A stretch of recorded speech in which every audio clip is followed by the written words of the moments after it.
You're listening to the worldwide leader of Real Talk, A2DRadio.com.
You're listening to Agree to Disagree, only on A2DRadio.com.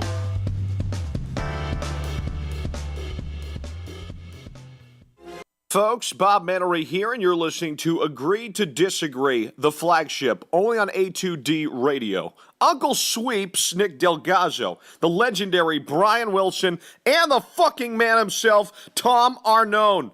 These three guys from Jersey bringing you real talk with no agenda. You don't like them? Tough shit. It's their show, and they're going to say whatever the hell they goddamn want.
We're live from the BMW of Atlantic City Studios.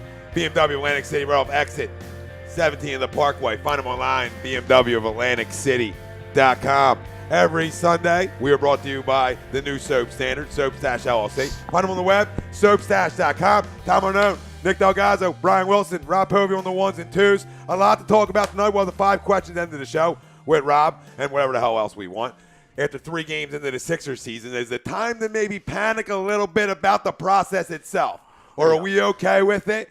You know, Sweep said, we saw Nick Stauskas in the game last night, made him want to puke. Things like that. But we'll talk about it later on. Is it time to panic, or is it just growing pains of a young team? And because there's a lot of panic out there in Sixers land right now. I know they shouldn't There's be. a lot of panic. It's weak out of the fan base, I'll say. Yeah. We'll address it later. Yeah, they played 3 good teams. Embiid didn't play in one of the games. They're young guys. They needed some time to gel. I mean, there's no time to panic yet. All right? Everyone needs to relax, let them play some ball, okay? There's things that I've seen already that make me like, hey, we're going to be good. We're going to be good. Yeah, absolutely. I think panic is the wrong word, but I'm getting a little frustrated. Antsy. I'm getting a little frustrated. Yeah, absolutely. Well, the fact that they quit on Saturday night is upsetting. Not what you want to say. They quit. Not what you want to say. They quit, and I don't care. I've been saying it for years, and I tried to maybe like the guy, but Covington, I can't stand the guy. I can't stand him. Leave him in fucking Canada. Don't even bring him back. I don't like him one bit. Yeah. Hate him. You know what? A lot of the fan base loves him, though, Wells. A lot of the fan base is a big fan of Roco. TLC's better. Ooh, I have no issue with it. I'm not Mr. Robert Covington by any stretch. I think TLC's better. All right, we'll get into Sixers talk later on. World Series preview, obviously Astros Dodgers. Who takes it? How many games? Who do you think the MVP of the series will be? We'll get into that later on in the show. Week 7 of the NFL season, surprises, disappointments. And I want to ask you guys, after 7 weeks, and obviously the Eagles still have to play, and we got the Patriots, Falcons on tonight. We'll be doing some live reaction to that as well. Who is the MVP right now after 7 weeks of the NFL season? And granted, there's still 4 teams still left that have to play. Obviously, we just talked about Falcons, Pats, Eagles, Redskins. But right this second, knowing what we know, who's the MVP? We'll get on the little game of that later on, and we can still play a little game. The game of what was the game we played last week? Has a chance? Stinks. We can get back into that every week because it's pretty much. Well, you can throw Denver in the stinks pile now. I'll tell you that. But we'll preview. And you know who's jumped from stinks to has a chance? The Chargers. Chargers playing some good ball. They are playing up some to good 3-4 after an 0-4 start. I mean, I've liked him his whole life. Phil, his whole career. Just I People understand. don't like Phil because he yells at I like it. No, dude, listen, like that guy's a Leader. gamer. Leader, a gamer. I mean, the stats are going to speak for himself when it's all said and done. And listen, he's done so much with nothing. I know other people can say that as well, but the guy, I mean, he always puts it together. Whoever's there will come in. Not many guys can say they play with that little. He carries duct tape in his back pocket, and he's ready to, and he's always taping shit up. Listen, a lot of guys can say they might play with. Played a playoff game with a torn ACL. Yeah. A lot of guys can say they play with less guys than most quarterbacks. He's played with less than that.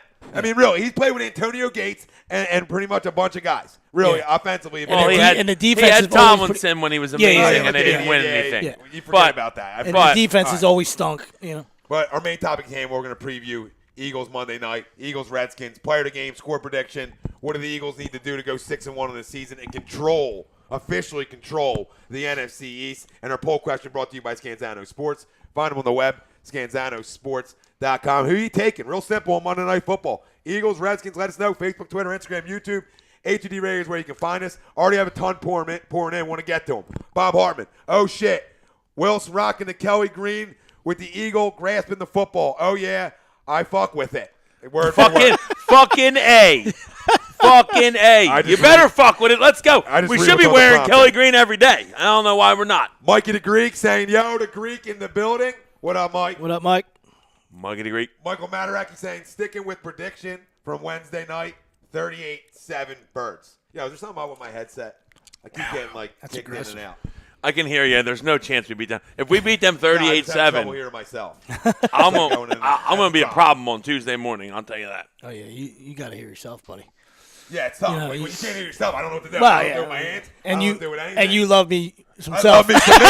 I'm like T.O.'s son. I don't know Me and T.O. spent a night or two, not together in terms of, now I'm back in. Now I'm back. Get your popcorn ready. Little click. A couple push-ups in the driveway, and you're back. And I'm back. So Mataraki saying sticking with Wednesday night, 38-7 Birds. Mikey the Greek, players aren't being used properly, talking about the Sixers. What is Embiid posting up outside three-point line all game for? Like a bitch, get outside the paint and post your game.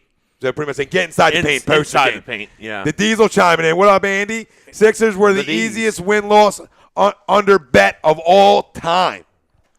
There goes the D's. There he is. There he is. Coming in hot. Hey, listen. I have no idea what it was. I was like 42 or something. 42 probably. 42-ish, something like that. They played 3 good teams. Everybody needs to calm down. They're still going to win 39-44. They stink until further notice, talking about the Sixers. Frank Vaspi, 24-13 Birds, close, but they'll get it done.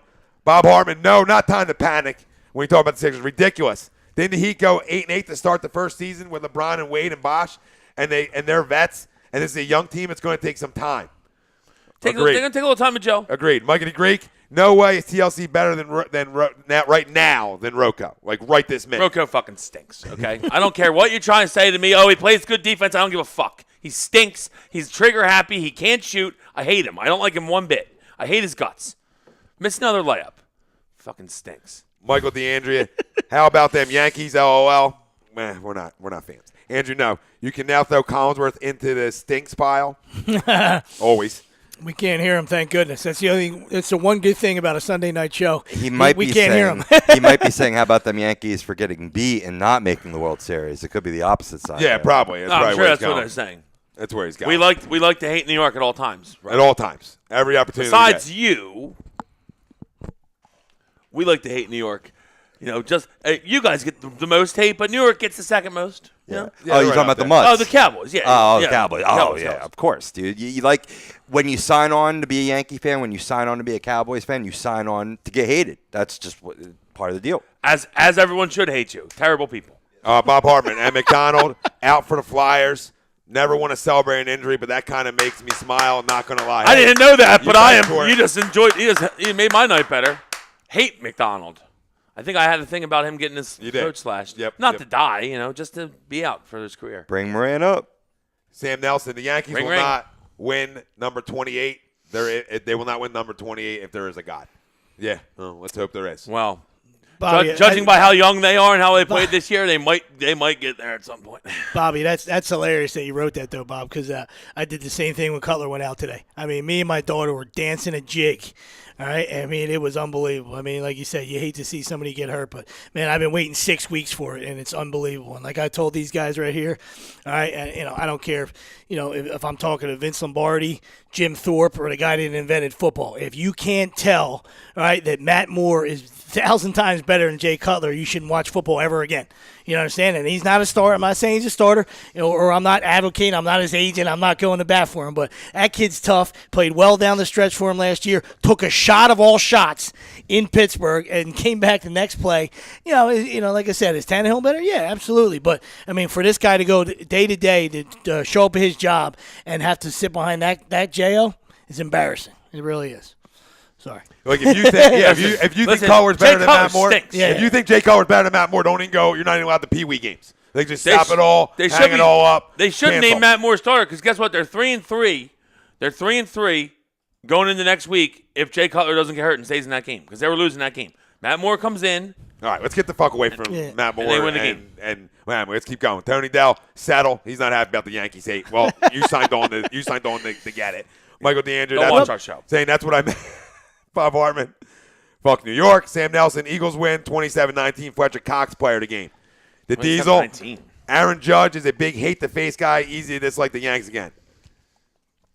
Well, he looks like he was created in a lab somewhere, so yeah. And Bob Hartman, they brought up Manning, not Moran. So Samuel Moran still not up.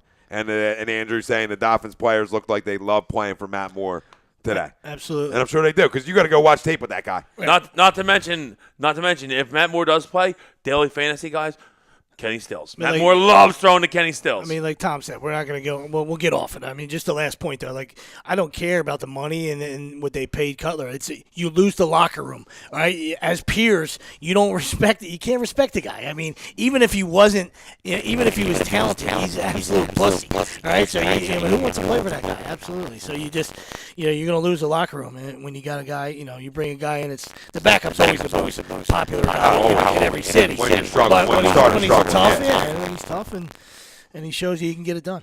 Speaking of that, I want to get back to the Eagles, but one more thing. Denver, the fact that the kid that Paxton Lynch can't get on the field is an absolute issue because there's no way he's worse than Simeon. And I've been trying to defend Simeon, but their defense is loaded, and Simeon stinks. Stinks, can't get it done. Can't play. Yeah. How is Paxton Lynch not on the field? It's a joke. It says he's not good enough. I know, that's a terrible. And that's it's a bad. And the guy running your organization is Mr. QB. And that's twice. That's twice they missed on 6-7 guys. How many are you going to be allowed to miss? They might not. I know you run mile high, Johnny. I know you run mile high. But how many times you have to miss? Yeah. That's like Harbaugh in terms of Michigan with his QBs. Like, you're a QB guy, big dog. You're supposed to be. You're a former QB. You can't find QB talent. You can't get a top 5 recruit to come on and play for you at the QB position. Same thing in Denver. You can't draft. You can't nail. At some point, you got to stay below 6'5", too. At some point, like even if it's in the second or third round, if you're a QB guy, you're gonna find a QB and a good enough one to be able to get it done with that kind of defense, right? And you would hope the Brock Osweilers of the world and the Trevor Siemian that has a good game here and a terrible game here and maybe an average game here and another terrible game is pretty much who he is. He's inconsistent. That's a problem up top for me if I'm a Broncos fan. Hey man, my QB guy, my QB guru. I mean, listen, right? he made a great move by risking it and going and getting Peyton. But besides that, what's he done since he's been over there? You know, he made the good move to go get Peyton. Yeah, and it brought him a title. And Peyton played, and they were great for a couple years there. You know, but besides that, what has Elway done? Yeah, I just always look at it like if you don't dominate. If you don't dominate in his case at Memphis or wherever you're at, like how's it gonna translate? There are guys that are late bloomers and don't get an opportunity, and then when they get the opportunity, you know, they continue to mature physically and they get better. And that happens a lot. Don't get me wrong. If you can't dominate, you know what I mean? But come on, this guy's with that arm and that frame, and he was like okay at Memphis. I mean, he was How about the fact that the same thing can be said about Jay Cutler, who we were just talking about. Everyone loved Jay Cutler coming out and say, play at Vanderbilt. This guy's below 500 every year. Why the fuck would you draft him? I don't want a guy that can't win games in college to come to the pros. No chance. What do you think is going to translate there? He's a loser. Yeah, you are what you are. Yeah. You are who we thought you were, and that's facts. Winners win, okay? And you know what they don't do? They don't fucking lose, all right? I want a fucking winner. I don't care. Now, you do have to look at that. You really have to do it. Absolutely. You know, Tom Brady. When you look at Wentz, they won where Wentz. They won at his college consistently, even though it was a low-level college and all Brady. That. They won. Well, they're not low level. Wherever you're at. I know they are. Wherever level you're at. But I'm saying you're winning. You could be at Podunk University. I mean, if you're putting up numbers and you're winning, hey, listen, that's all. I mean, it's better than being horse shit or average at that place. You might as well go be a stud wherever you're at. He's got a great arm. He went to one fucking bowl game in 4 years. He's got a great arm. I don't care. He's got a great arm. He can't win. All right. Doesn't have that killer instinct. We'll get to all the NFL in a little bit. Tom Brady always won in college when he played. Who are you taking on Monday night? Eagles, Redskins. Let us know. Facebook, Twitter, Instagram, YouTube. Player of the game. Score predictions. Go ahead, boys. One of you two get it rolling. Score. I'll go first. Start with score, and we'll go from there.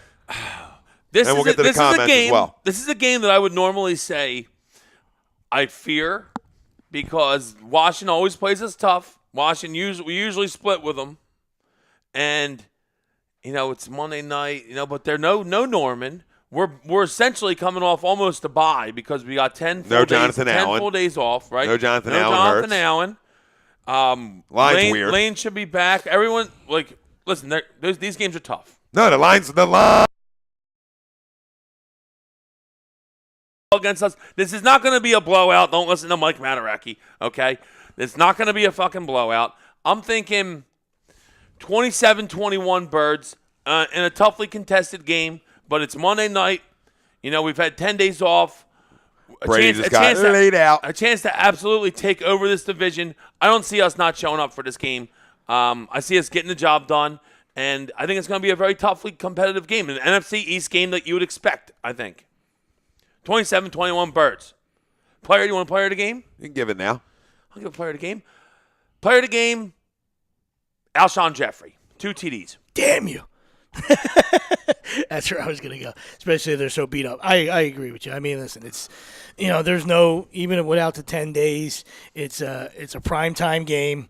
It's a division game. It's a rivalry game. There will be no letdown. Doesn't mean that that it's a guarantee or anything like that. All right, but there will be no letdown from the Birds. All right, so will they get it done? All the the DBs. Listen, with that secondary is very banged up. All right, so I'm looking for the Eagles to put up some points, but I'm still leaning to like 31-27. We know what Captain Kirk does. And he's going to continue to. They're going to have to rely on him. I look for Thompson out of the backfield. I mean, I know the Eagles aren't what they used to be, letting years ago where running backs out of the backfield used to destroy them. I don't think they can run special. on us. But Thompson's pretty special. Him out of the backfield, I'd be worried about. He's pretty special, so I'm going to land at 31-27. Birds. The Birds. Player of the game. I want to go with the big fella for a monster, like a 180. You can still go with him. Yeah, I know. Nobody's stopping you. Nobody's stopping you. Hop aboard. I'm with. Hop aboard. You hopped aboard last night. You might as well hop aboard again. I'm with the big fella. I'm looking for like 180 out of Alshon and a monster night.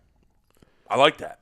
I'll give you an alternative. If I can just chime in real quick. Nelson Aguilar, their slot receiver. Would you stop? Okay, stop. You know Tom's going to go with Aguilar. Jesus Christ. Unbelievable. He's been God knows you for how long. He doesn't know who your goddamn pick is. Tom's been giving Aguilar dry handies for 2 years. Yeah. I would have thought you were going to go a different direction. No. I'm just going to mute my mic and shut the fuck up now. No, I mean, you're saying it for the same reasons you guys are going to go with Alshon. I'll go a step further. At least Breland's still out there. I'm not Mr. Breland, but he can play a little bit. He's a serviceable corner, and they're going to obviously roll the coverage like they're going to have to try to give help over the top with Alshon. So, I mean, you're talking about Torrey Smith should have a big game in this game, right? You're going against not a number 2 in this league. You're going against more of a 3, and that just takes everybody down a step when you talk about Redskins secondary. So I'll go with Alshon and a Torrey combo where them two have big games. And obviously, Ertz has been doing his thing in the slot, and all he does is catch touchdowns, it seems like, and I'm sure he'll have another big game.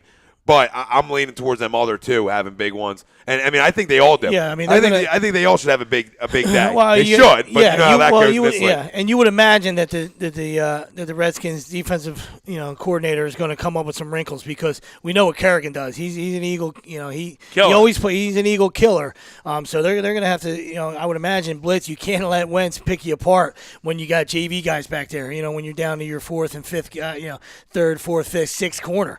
So I mean expect a lot of pressure, but we know what how Carson has been very elusive in that on third down and the best team in football on third down. So we'll see. Recipe for success and does it continue Monday night? And I think it does. The only thing you can say about the layoff is do you lose some momentum? And I think you have enough vets in that locker room. I think you have a quarterback who's hungry too, and I don't think you're really going to have one. That's why I go much at all. That's why I go. Perfect. That's why I go 27-17. And I think it's a late touchdown by Washington. I love our defense, and I know Kirk Cousins has been playing decent this year, and he always gives us a battle. But I love our defense, and the way our defense is playing, I don't think if they can't run against us and they become one-dimensional, and we can pin it back and go get them, I think it could be a long one for them. Now, do I think it's a blowout? No, I think it's competitive. Maybe a late touch out of us to make it 27-10, and then you get a late one, something like that. But I think it's a 2-score game.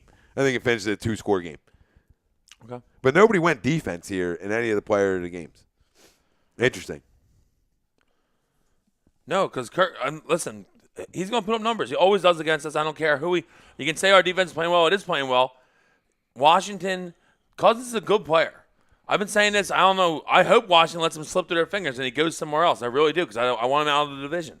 I think he's a good player. I expect them to play well. I expect Washington to play well tomorrow. I think it's going to be a dogfight. I think we get the nod because we're at home. It's the primetime game. We're going to be pumped up, and we got 10 days rest. Let's get them. Yeah, all the guys coming back healthy. Obviously Darby's still questionable. Darby might play. But Hicks back. I don't think I do play him. Absolutely. I don't think I play him, but apparently he's been practicing. Banged up a little bit. Yeah, I think especially football is the one sport. It's such a physical, demanding sport that I think the more days off is better. Yeah, it's always 10 better days for is me. beautiful. It's always better. I mean, you just need it. Maybe you want it like in week 10 or something. A little later than it is. But I think anytime you got extended days, you got guys are getting healthy and they're in there taking care of their bodies, and you got more time to game plan. So. Michael I would think it's a plus. Sorry. Eagles. No, you're good. Eagles win 27-13. Sean Spielman. Of course you would. Skins 23, Eagles 17. Shocker.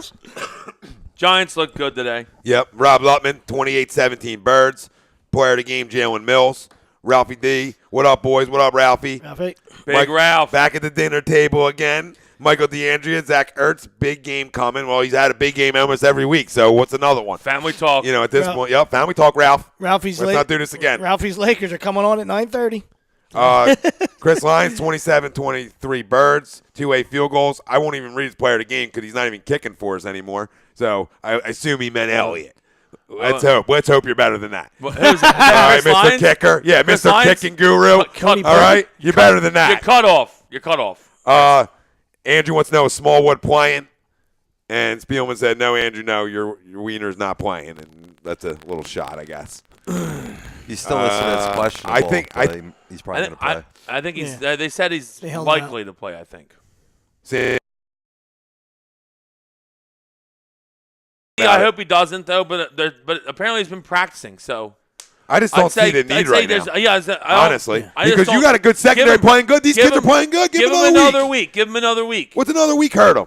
Really, what's another week on the 10-day rest you already had? Give him another week, and we got a West Coast Yeah, team coming in and play a 1:00 game next Sunday. Okay, that's a roll job. Yeah, he can get some snaps in the third quarter of that game. And I heard people talking about San Fran beating us, and then people have never watched football before in their life. Talking about the trap game. Get a clue. Yeah, you don't trap against that. You don't trap when West Coast teams come and play at 1 p.m. They lose almost every time. They hardly ever win. And that team ain't coming nowhere. And especially that team with Chase Beathard, that fucking quarterback, ain't coming into the link and beating us. That ain't happening. When he gets in, when you hear CJ Beathard. CJ Beathard. Who? Ralphie D. Rest Darby one more week. Chris Kelly. Wentz wins one for the kid that passed with cancer. Birds 41. Skins 24. Michael DeAndre. Cox going to have a great game. Andrew Cousins makes those 3 oops throws per game. Just got to catch him on defense. He does. He's known to. Everybody does. Yeah, I was just going to say, look around the leg. Everyone does. Well, he takes a little more shots than a lot of guys. They're 3-2. He's known to try to squeeze some windows. But they're 3-2, right? And they should be 4-1 if the dude catches the football against Kansas City. Josh Dotson. Yep, so I mean, they're a good team, guys. Okay, let's not be like, oh, they stink. We did beat them at Washington. It was the first game of the year. But there's a good team. I think it's the second best team in the division, especially when Elliott gets suspended in 2 weeks. Yeah, I think a lot of it has to do with, with their secondary being completely healthy and not losing, a top 15 pick out for the year in Jonathan Allen.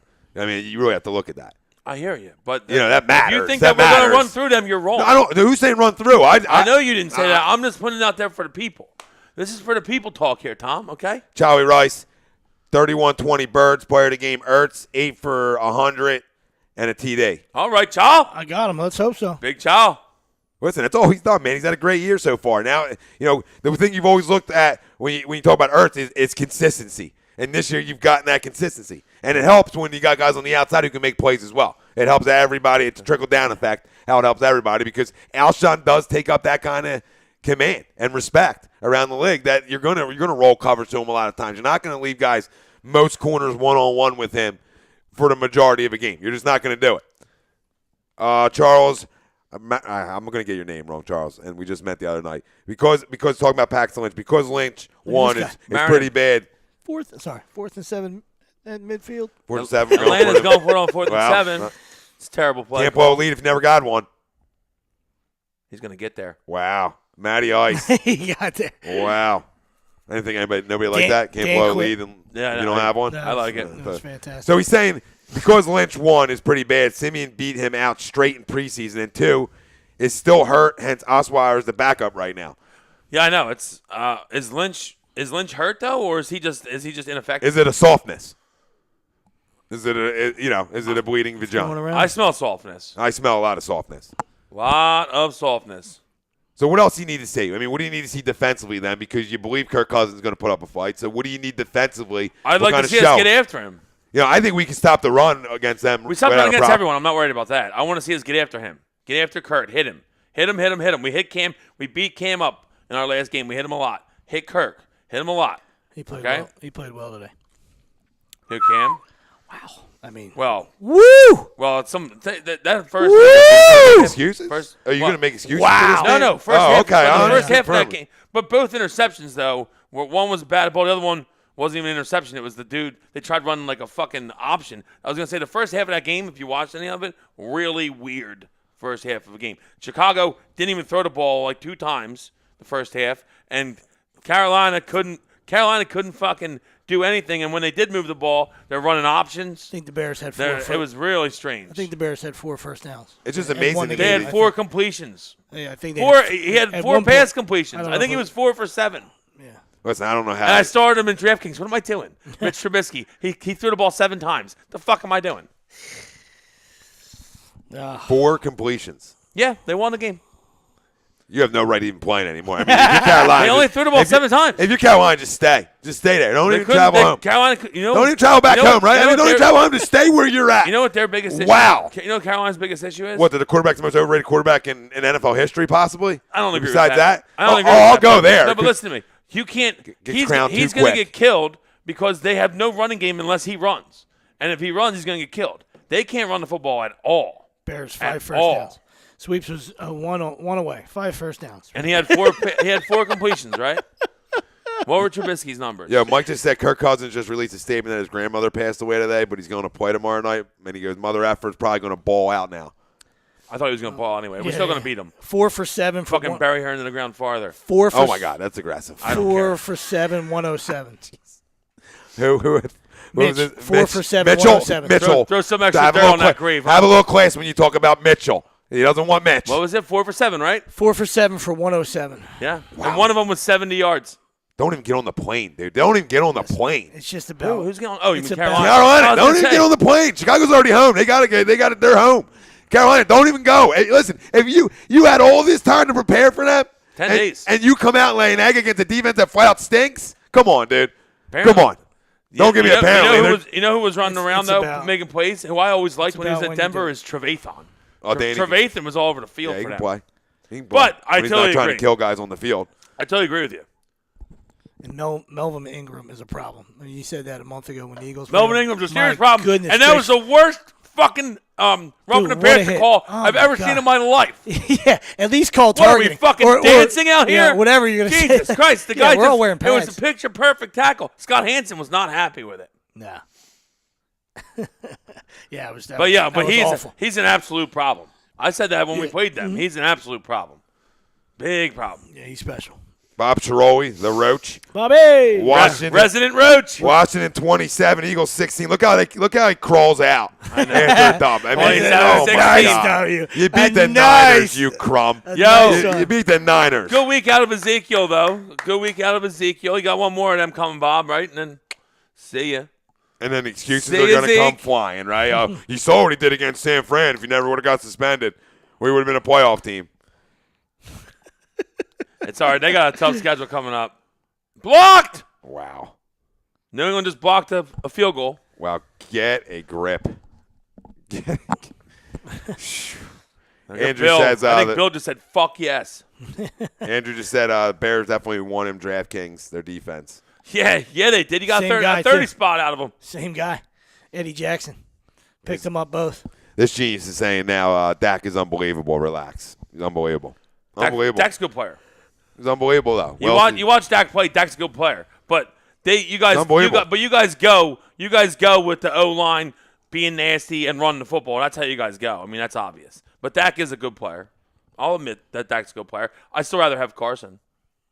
I like to hear your argument as to. I'm sure you'll say that Dak's better. He's not. No, he's been saying this on Instagram for a while now. He's been coming. Who, Bobby? Yeah, I'm that well Dak's aware. better, That's fine. better than that's why, Wentz. that's why I don't have the gram, because I'm above that cockroach shit on the gram. He comes out. Good to see you, though, Bob. Ryan Brodow, he's saying if we go through the rest of the Eagles' schedule, we're not doing that. We're not doing that, Brodo. We did that before. It didn't go well. No, not running through the schedule. But if you want to ask what as our record change, We should win the next 3. We should be favored to win the next 3 games at home before the bye. I'll say that to you. Well, no, you just say, hey, has your opinion changed on your win-loss? I'm going to stay firm at 10-11, like I said. I like it. I think, yeah, it has to. I mean, it doesn't have to, but I mean, I was thinking 9 or 10, and they beat the Chargers. I didn't think they were going to beat not team wise, just to travel. You had to head out there and knew it was going to be a tough game. So they grabbed that one. I think we're going to win in Seattle too. Seattle's fucking fraud, dude. You expect to, we still have to play Monday night. You still have to play Monday night, but if you take care of business Monday night, you sweep the Redskins, which I thought for sure they would split. When I was looking at it, big picture, didn't expect the Giants to be an absolute dumpster fire for sure. Yeah. So, yeah, I mean, you got to be thinking even above what you were thinking to go into the season. Everyone has to.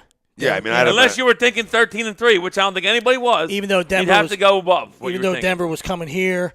You still expect a tough game because of the defense. In that game because their defense is good. Absolutely. But if we just get after Denver like we can, they're in big trouble. Yeah.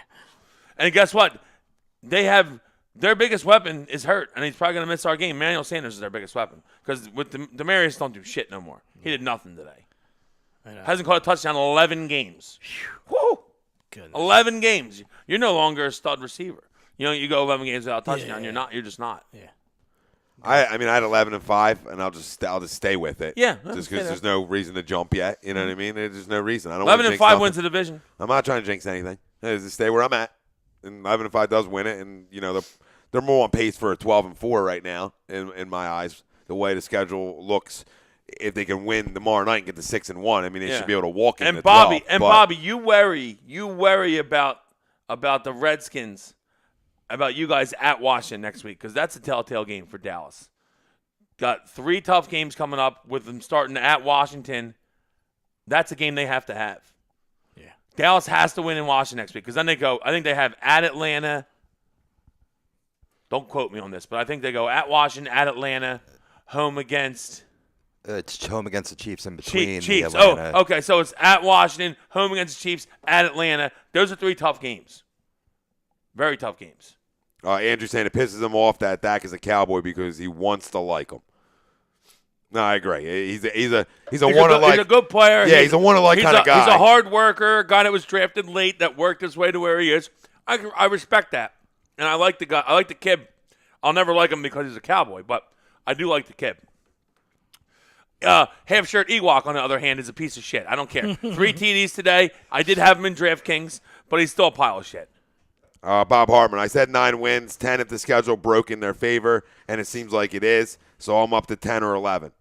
Jimmy Brannigan, Cowboys won't be in third come late December. They have a tough schedule coming up. And Bob Schiroli agreed 100%, so I guess them two are out there making excuses. Here they are. Already. Setting themselves up so they can come and say, oh, well, we told you. The roaches they're setting the lights up for when they come on so they can scary. And then if it goes their other way, then they'll come flying out. Safety net. We shouldn't have won them games. We shouldn't have won them games. Oh, you got to love Safety net. Wow. I mean, it just sprinkle some salt in those slugs. Continue to amaze me with the things that come out of these 2 guys' mouths. It's unbelievable. It really is. Yeah, it's incredible. Typical. It's typical. What do you expect, It's just they just weren't raised properly. Sorry, guys. Facts are facts. Blame your parents.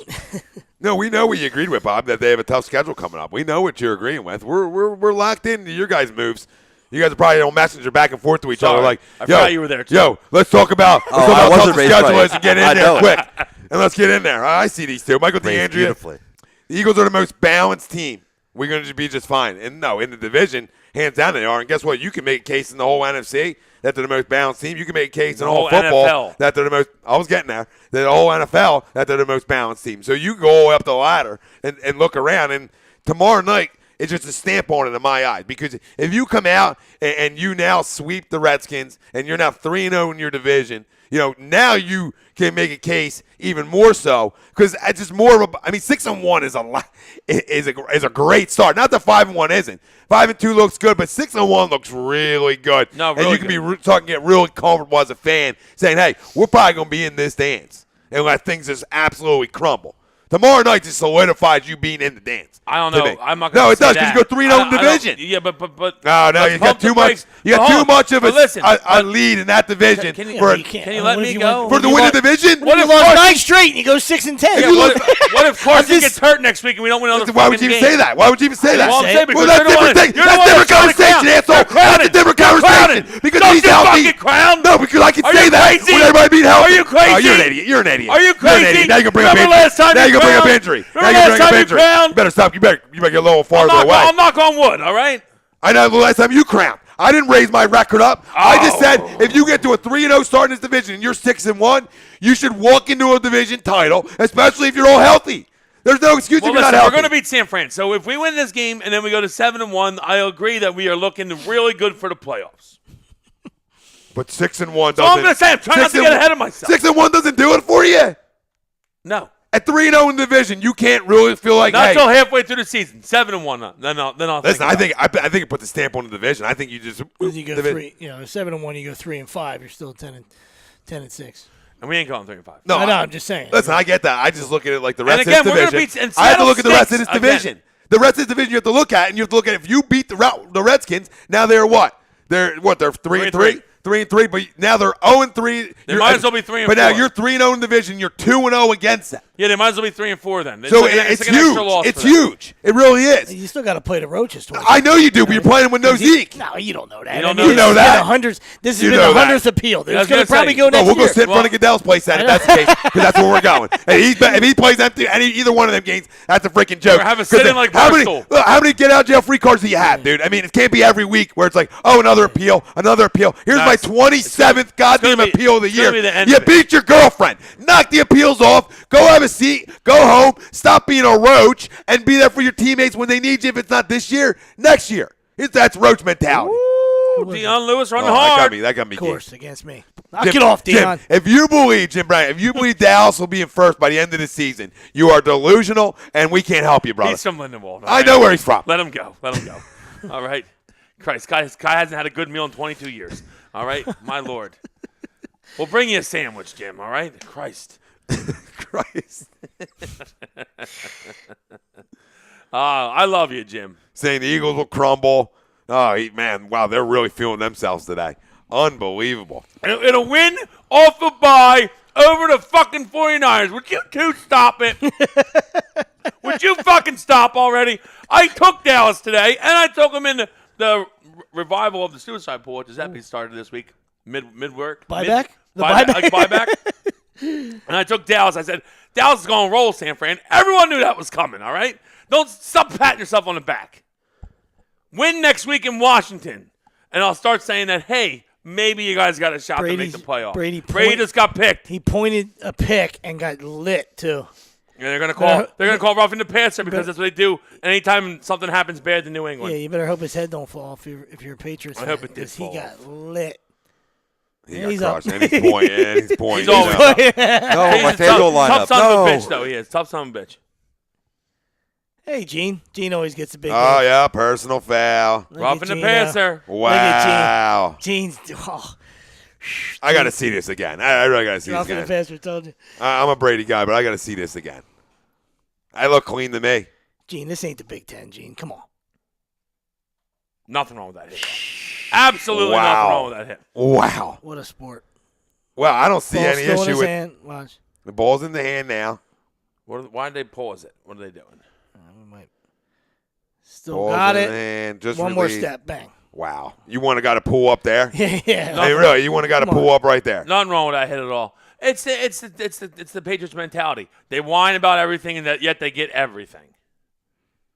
Michael DeAndrea says Dallas will be a wild card team, possibly. Yeah, they could be. I agree. Dallas isn't, by no means are they out of it, but Dallas has a hard road ahead, and they're probably going to lose Zeke. 75%, I'd say that he gets it upheld, and he's back on suspension in 2 weeks. Exhaust all his options. Yeah.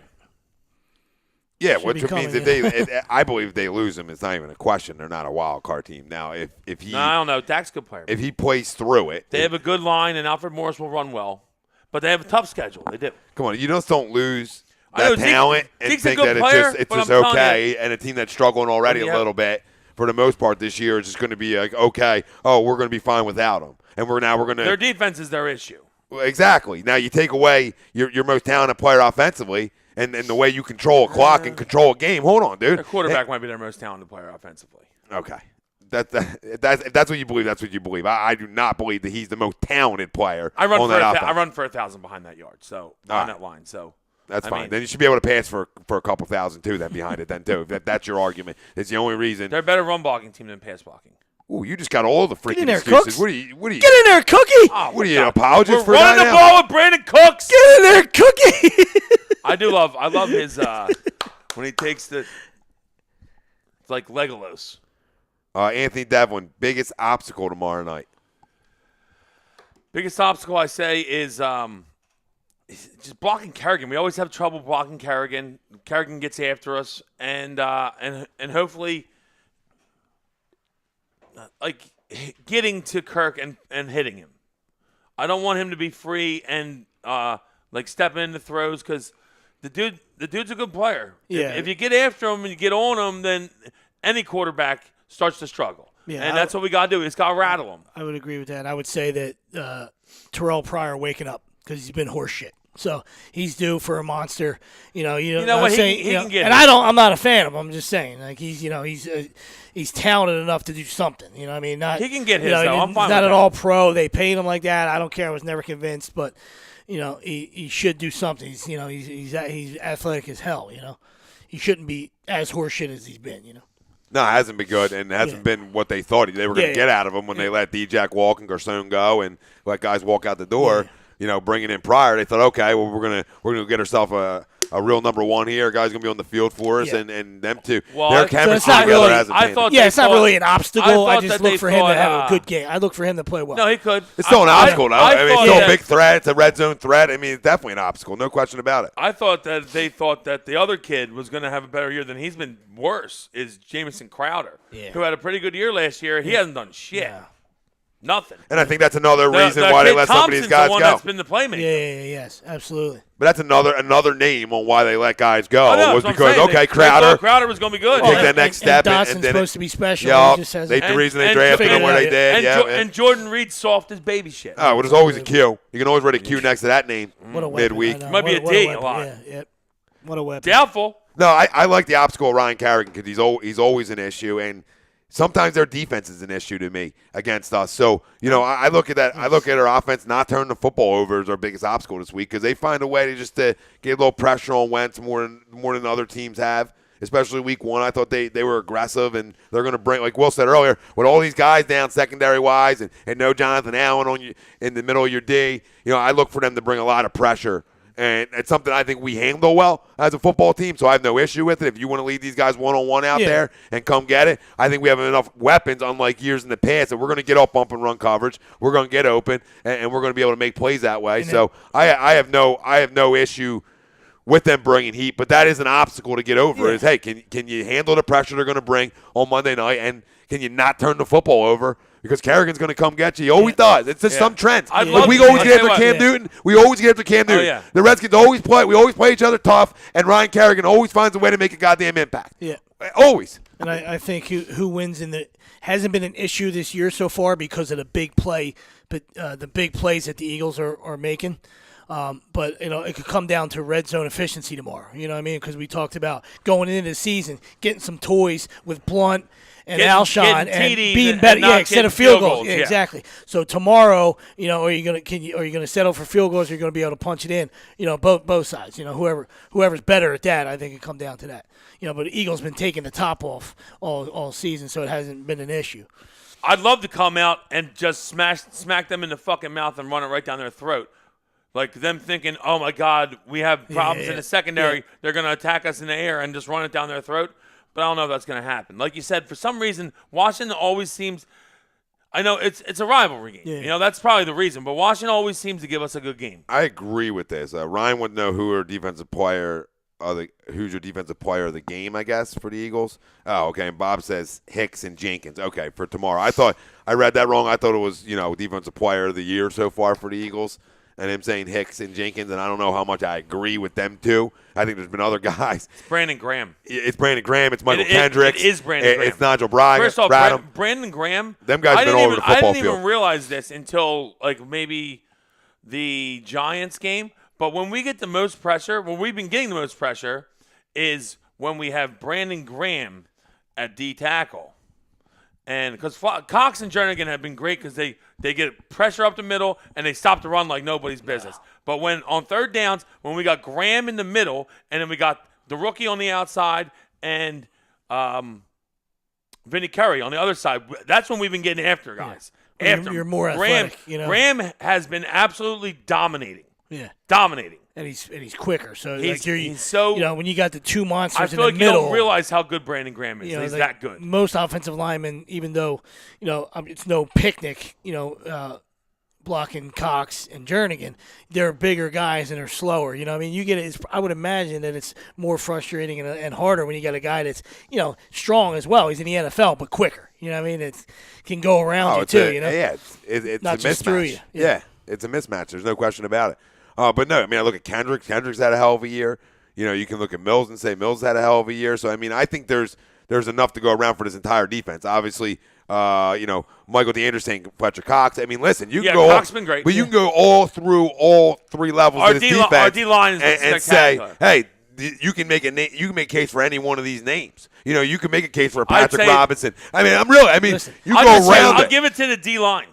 D-line's been great. Yeah, I was going to say that. I was going to take it one step further. If as a unit, if everybody's great, that's how And when it's just one name, if you can just throw out one name or two names, chances are you're not as successful as a team. Because if you don't notice. Or if somebody's not standing out, and you're playing well, that means everybody's doing their job, and it's just like, hey, well, this guy, they're all playing well. Yeah, they are. We're flying around, like you said. Kendrick's been making plays. Nigel Brodham's been making plays. That's what I'm saying. I mean, you go to any level of this D and name off two guys, and I could be like, oh, that sounds right. That's how good this entire defense has been. We can be on the outside some, but they compete, man. And who does? Everyone does. It's the NFL. Yeah. But you can paid for guys to throw on you. Back in the day, you can have a safety like Brian Dawkins. If he's leading the team in tackles, that's not good. You understand? You like him bringing the wood and stuff, but if the guys are getting 10 yards downfield, 10, 12 yards downfield, you're in trouble as a defense. No, you're right. Jeremy Bewan, what's up, fellas? Lots of Eagles green on the couch. Love it. Fuck Dallas. Let them win. We want to embarrass them when we play them. Fucking A. Michael DeAndrea, Cousins not going to have any time. Our front seven is fierce. Bob Hartman, biggest obstacle to him is, in his opinion, layoffs since the last game. It helps with health, but can cool off a hot team. And that's sort of what I was saying earlier on. That that's the only worry I have. On that one, early on in the game. I think after you get through that first quarter, okay, I think you're back to just being, back to playing football again. Sunday game, I'd agree, but Monday night, it shouldn't be. It shouldn't be. Ralphie only D. Monday night game of the year, right? I believe so. Ralphie D. We win tomorrow. We cruise to the division title.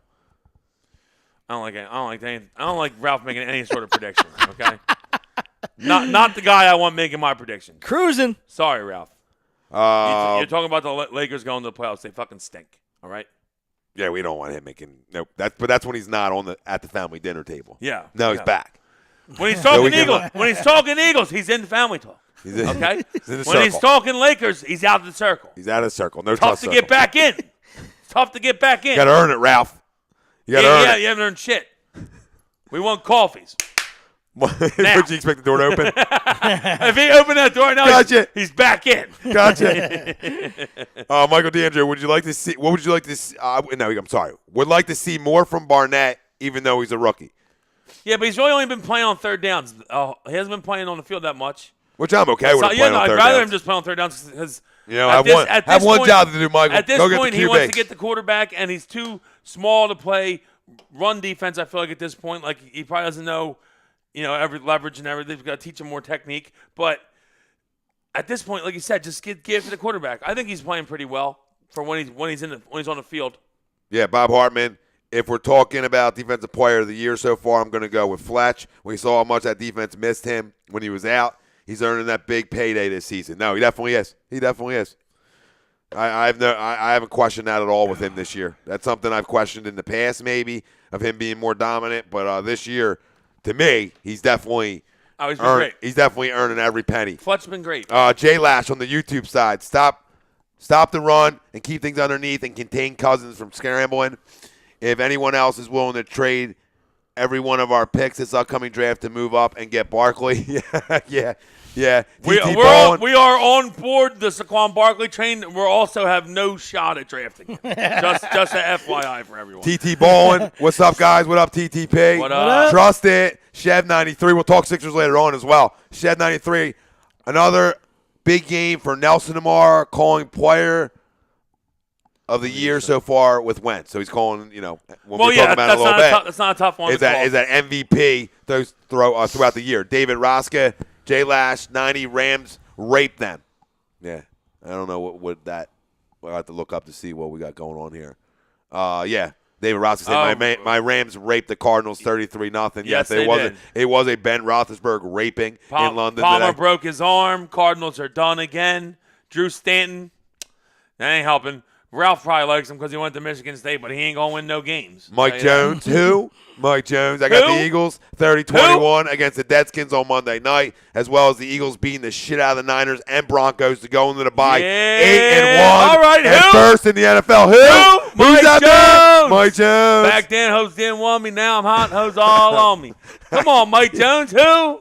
Did that guy go Nelson MVP? Is that what that was? No, he said Wentz. Wentz he MVP. He said Nelson big game tomorrow. Wentz MVP. Which tie it in right to where I want to go with it. He didn't say Nelson MVP, Sweeps. It wasn't Tom typing. I didn't say, well, I would never say Nelson MVP. Wentz is the MVP. Nah, that's why you can Sweeps try, says this shit over here. you can try to take shots at me all you want, big fella, but I did not. I'm not going there. But as all he does this year is catch touchdowns and make plays. Yeah, he's made a lot of plays this year. We'll see if it continues. It's all about consistency in this league. And another, you would say, favorable matchup this week for all the wideouts. With Johnson coming back, Michael DeAndrea saying going to be a big help. Yeah, of course. I can't get that song on my head now. Ralph D, to be honest, I would have loved to see Howie go after Bowman. Yeah, I would have no issue. Navarro played his ass off on Thursday night too. 13 tackles. He would never even. He wasn't even assigned here. He wouldn't have signed here. But it's still something. And I didn't want to bring him in anyway. Still something you can talk about. All right, let's tie this right into pipe dreams. All right, after Week 7, obviously we got a game going on right now in progress, and we have another one tomorrow night. Right now, who's your MVP of the league right this second? I'm not going to go Wentz. I'll probably go Alex Smith. As much as I always say that, if they met and we're waiting for the shoe to drop, because we know what he does, but I mean you're talking about through 7 games. I mean it's almost 2,000 yards, 15 TDs, no picks. I'm going to go Todd Gurley. Very nice. That's a good one. I'm going to go Wentz. That's fine. You can go Wentz. When you look at the third down efficiency, the best in football, time possession, best in football. You look at the things he's done, his turnover, his CD interception ratio is really good, especially for a second-year quarterback. I think the development's big time. I mean, this guy looks he's been playing 5 years right now. So, I mean, after what I've seen so far this year up until this point, he's the MVP right now.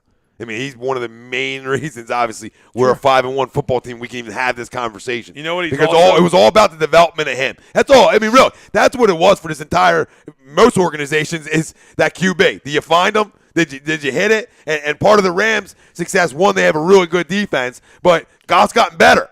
Goff's really gotten better. They put weapons around him, and both GMs, we talk about Howie and in L.A., they both did a great job of saying, this is our prized possession here. I got to go put weapons around him to be successful.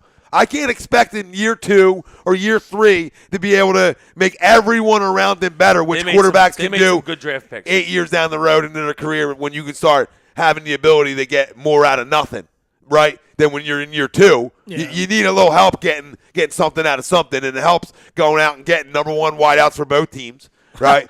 Right? I mean, that kind of things help. Bite your tongue. They did do that, but I'm not missing Sammy Watkins stinks. No. Stinks. I'm not Sammy Watkins' guy, but to the world, he's the one. On paper, on a depth chart, I don't think he stinks, but he draws coverage, but he's not a superstar wideout for no means. First off, Cooper Kupp's better than him. Cooper Kupp makes plays. Yeah, he does. I like that Cooper Kupp. And they have the MVP of the league right now at running back. Yeah, Gurley's been an absolute He's been the best player. Yeah. He leads the league in touchdowns. No, and that's their success, man. I mean, they got to be able to run the football. Yeah, they got a good fucking defense. They got probably the best tackle in football, probably. Unless it's Fletcher, it's Donald. Aaron Donald is a monster. Monster. First ballot. And needs to get paid, dude. I mean, he needs to flat out get paid. The fact that they haven't paid him is ridiculous to me. That he come get paid. That he even had to hold out, right? The fact that he even had to hold out and still didn't get any money, had to come back so he didn't lose money, and you still haven't paid that man is a joke to me. It really is. Bob Hartman saying Wentz is the MVP. The money down numbers are ridiculous, and he's the leader of the best team record-wise in the league. And then he goes, damn it, Tom. And Michael DeAndrea, what's the Eagles' red zone numbers? I think they're pretty good. We can find them. See if you can find them. We might have them right here. No, they're not going to have them here. Not enough info there. Not a big deal. Yeah, I got no notes, so I'm not going to look anything up. Well, the guy asked a question. I'm not diving in. The guy asked a question. Google Magic, baby.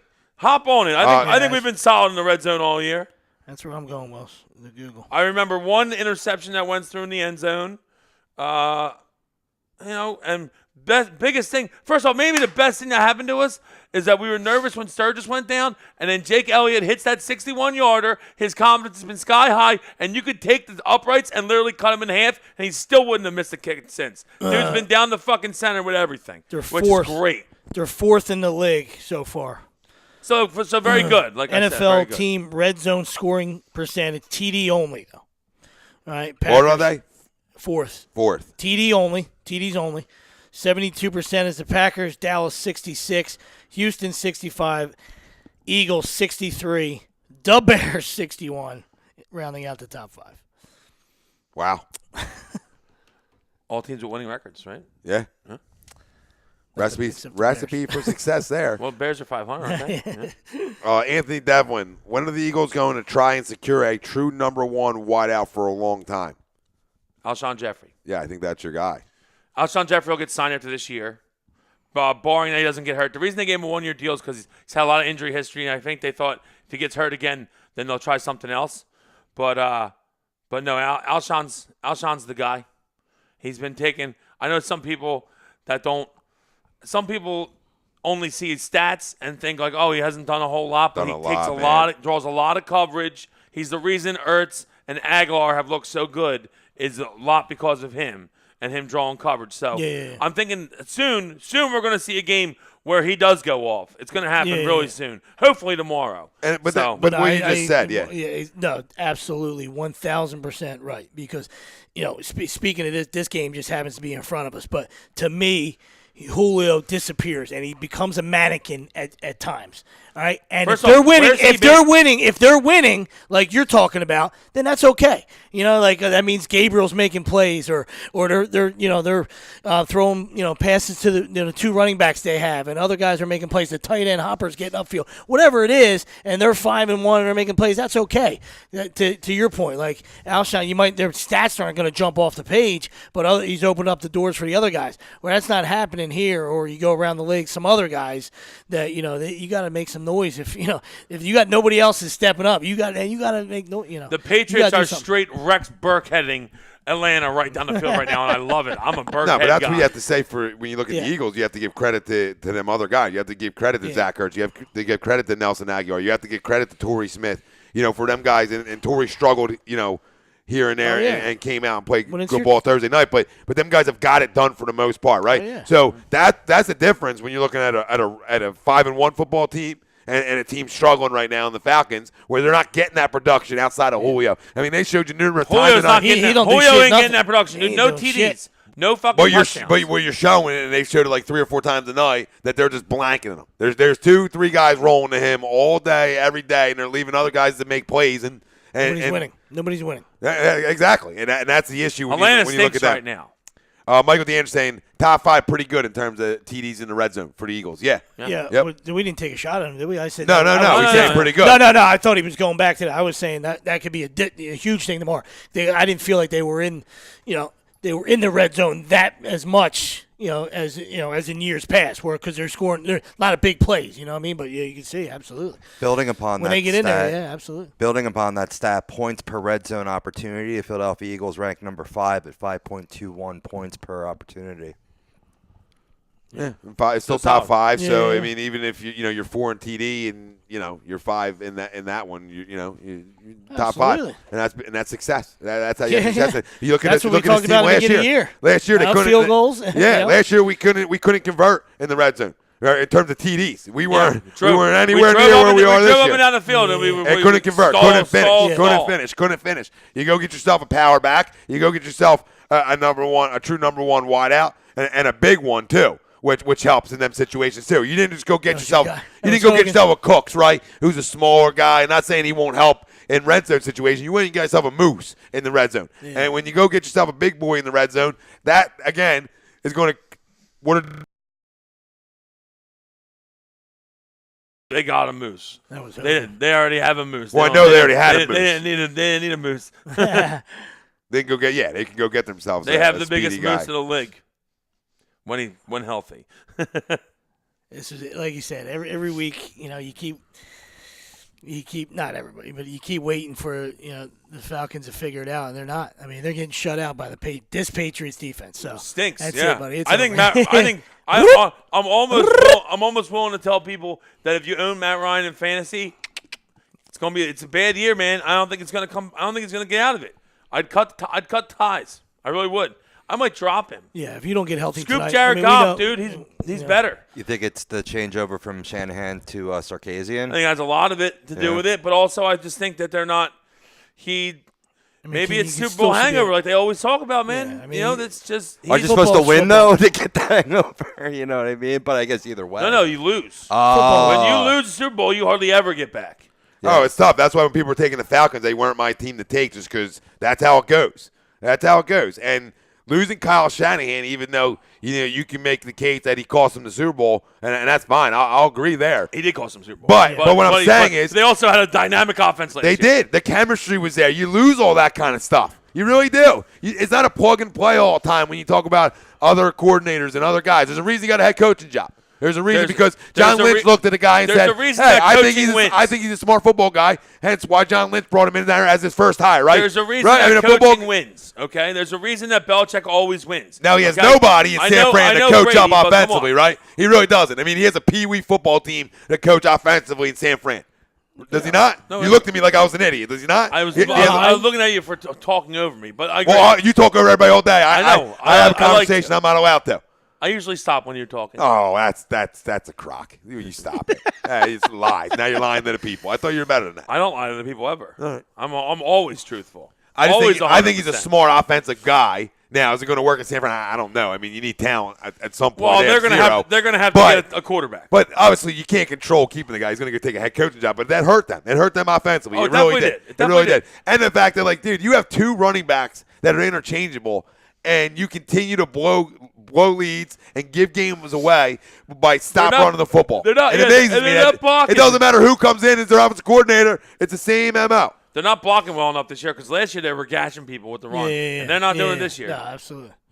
Well, they were last week, and they went away from it against the Dolphins. Well, they were early on. Yeah. First half last week, they were gashing them with the run, and they went completely away with it. Try to get cute. People try to get cute. Yeah, absolutely. Yeah, so I don't know. Let's take a break, come back. All right, we'll do World Series, continue our Eagles talk. We'll dive into some Sixers, and we'll get into 5 questions, and we play a little game around the NFL. We can go around it quickly around the league.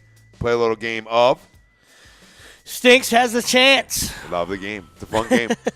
Agree, disagree. HEDRadio.com. This segment was brought to you by Gibson Mayer LLC, our certified public accountant. Make them yours. Find them on the web, gibsonmayer.com, and as well as Soapstash LLC, the new soap standard. Find them on the web, soapstash.com. Get some bars. Got a mosquito on me. We'll be right back.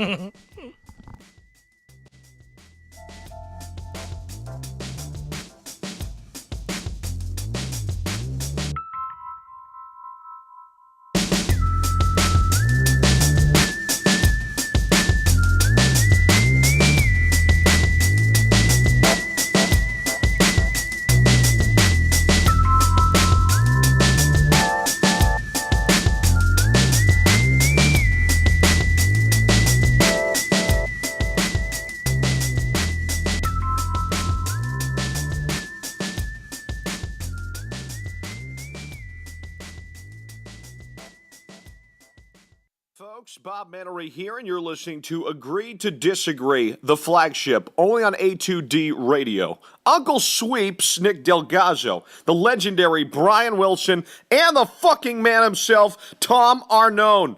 These 3 guys from Jersey bringing you real talk with no agenda. You don't like them? Tough shit. It's their show, and they're going to say whatever the hell they goddamn want.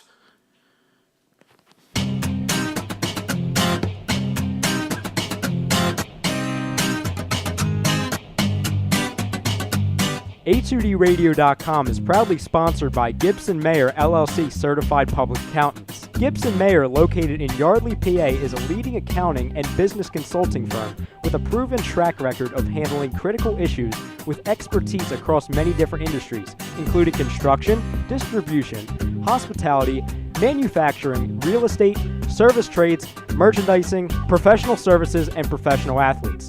Give them a call at 215-369-3300. That's 215-369-3300. Your initial consultation is always free, and if you tell them that Tom and Mike from AM and the PM sent you, you'll receive 15% off all income tax services completed by February 15th. That's Gibson Mayer LLC Certified Public Accountants, 215-369-3300, or visit them on the web at www.gibsonmayer.com. That's gibsonmayer.com.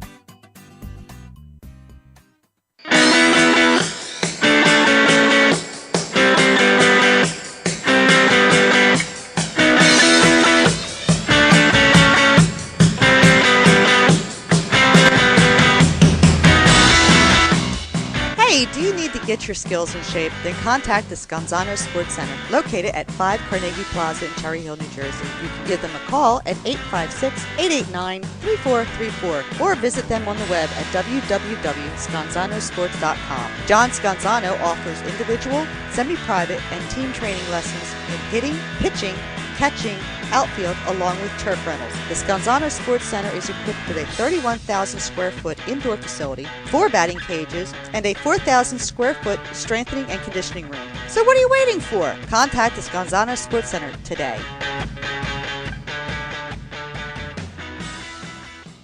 Hi, folks. Bob Mannery here. You're listening to A2D Radio. Real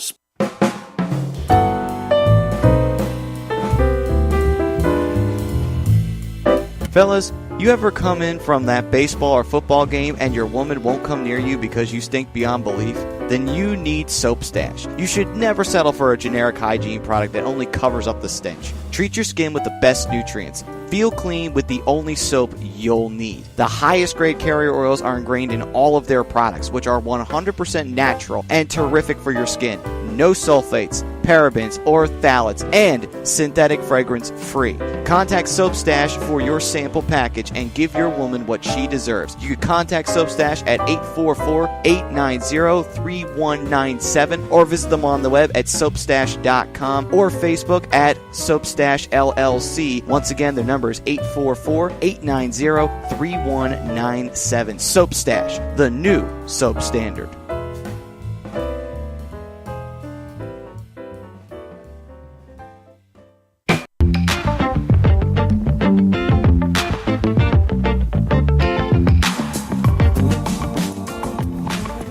A2DRadio.com is sponsored by the Sports Outlet for all your sporting needs. Located 703 Black Horse Pike in Glendora, New Jersey. Give them a call at 856-939-2030 or email them at sportsoutletnj@comcast.net or visit them on the web at www.sportsoutletinc.com for all your sporting needs. The Sports Outlet.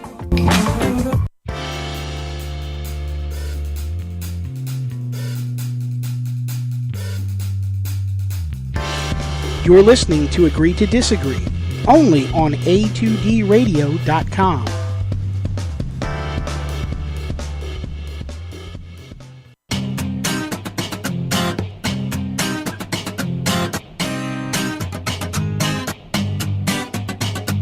A2DRadio.com is proudly sponsored by Gibson Mayer LLC Certified Public Accountants. Gibson Mayer, located in Yardley, PA, is a leading accounting and business consulting firm with a proven track record of handling critical issues with expertise across many different industries, including construction, distribution, hospitality, manufacturing, real estate, service trades, merchandising, professional services, and professional athletes.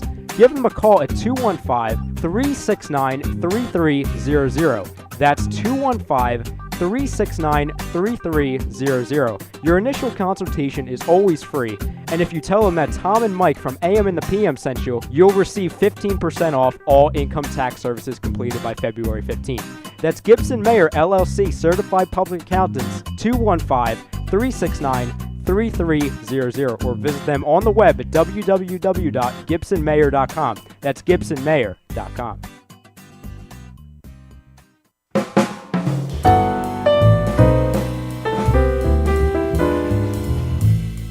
Fellas, you ever come in from that baseball or football game and your woman won't come near you because you stink beyond belief? then you need Soap Stash. You should never settle for a generic hygiene product that only covers up the stench. Treat your skin with the best nutrients. Feel clean with the only soap you'll need. The highest grade carrier oils are ingrained in all of their products, which are 100% natural and terrific for your skin.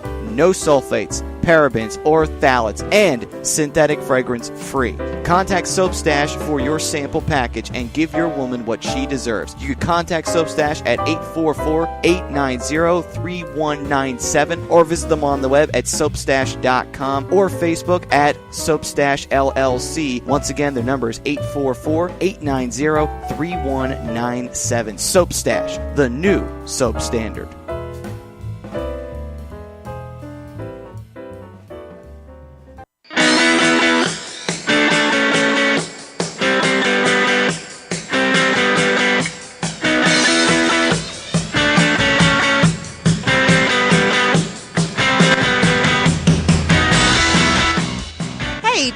Get your skills in shape, then contact the Scanzano Sports Center, located at 5 Carnegie Plaza in Cherry Hill, New Jersey. You can give them a call at 856-889-3434 or visit them on the web at www.scanzanosports.com. John Scanzano offers individual, semi-private, and team training lessons in hitting, pitching, catching, outfield, along with turf rentals. The Scanzano Sports Center is equipped with a 31,000 square foot indoor facility, 4 batting cages, and a 4,000 square foot strengthening and conditioning room. So what are you waiting for? Contact the Scanzano Sports Center today.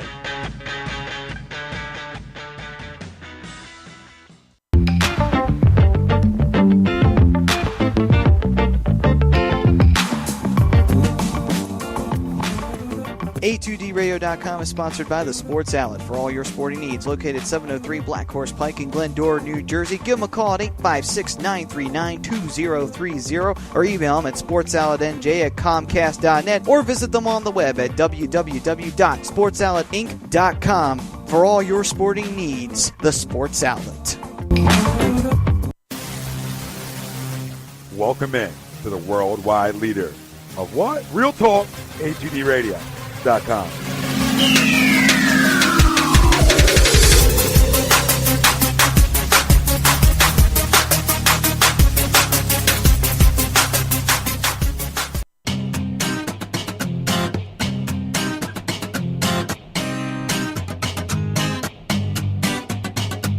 A2DRadio.com is proudly sponsored by Gibson Mayer LLC Certified Public Accountants. Gibson Mayer, located in Yardley, PA, is a leading accounting and business consulting firm with a proven track record of handling critical issues with expertise across many different industries, including construction, distribution, hospitality, manufacturing, real estate, service trades, merchandising, professional services, and professional athletes.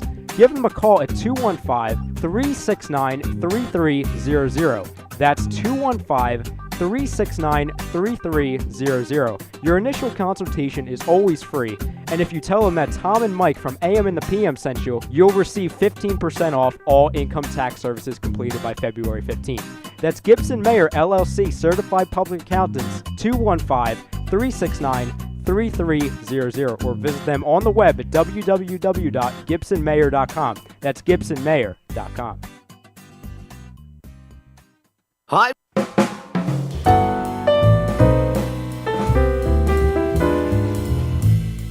Fellas, you ever come in from that baseball or football game and your woman won't come near you because you stink beyond belief?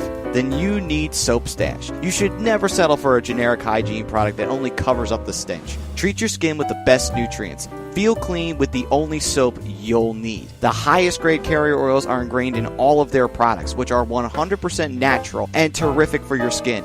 No sulfates, parabens, or phthalates, and synthetic fragrance free. Contact Soap Stash for your sample package and give your woman what she deserves. You can contact Soap Stash at 844-890-3197 or visit them on the web at soapstash.com or Facebook at Soapstash LLC. Once again, their number is 844-890-3197. Soap Stash, the new soap standard.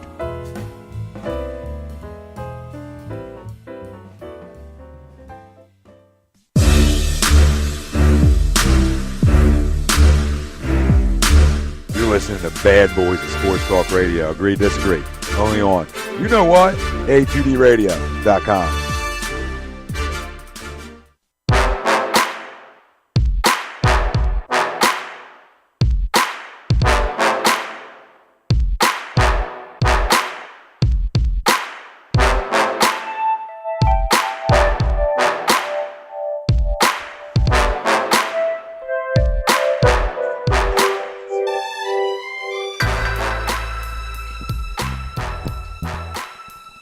We're back. Agree, disagree. A2DRadio.com, live from the BMW of Atlantic City Studios.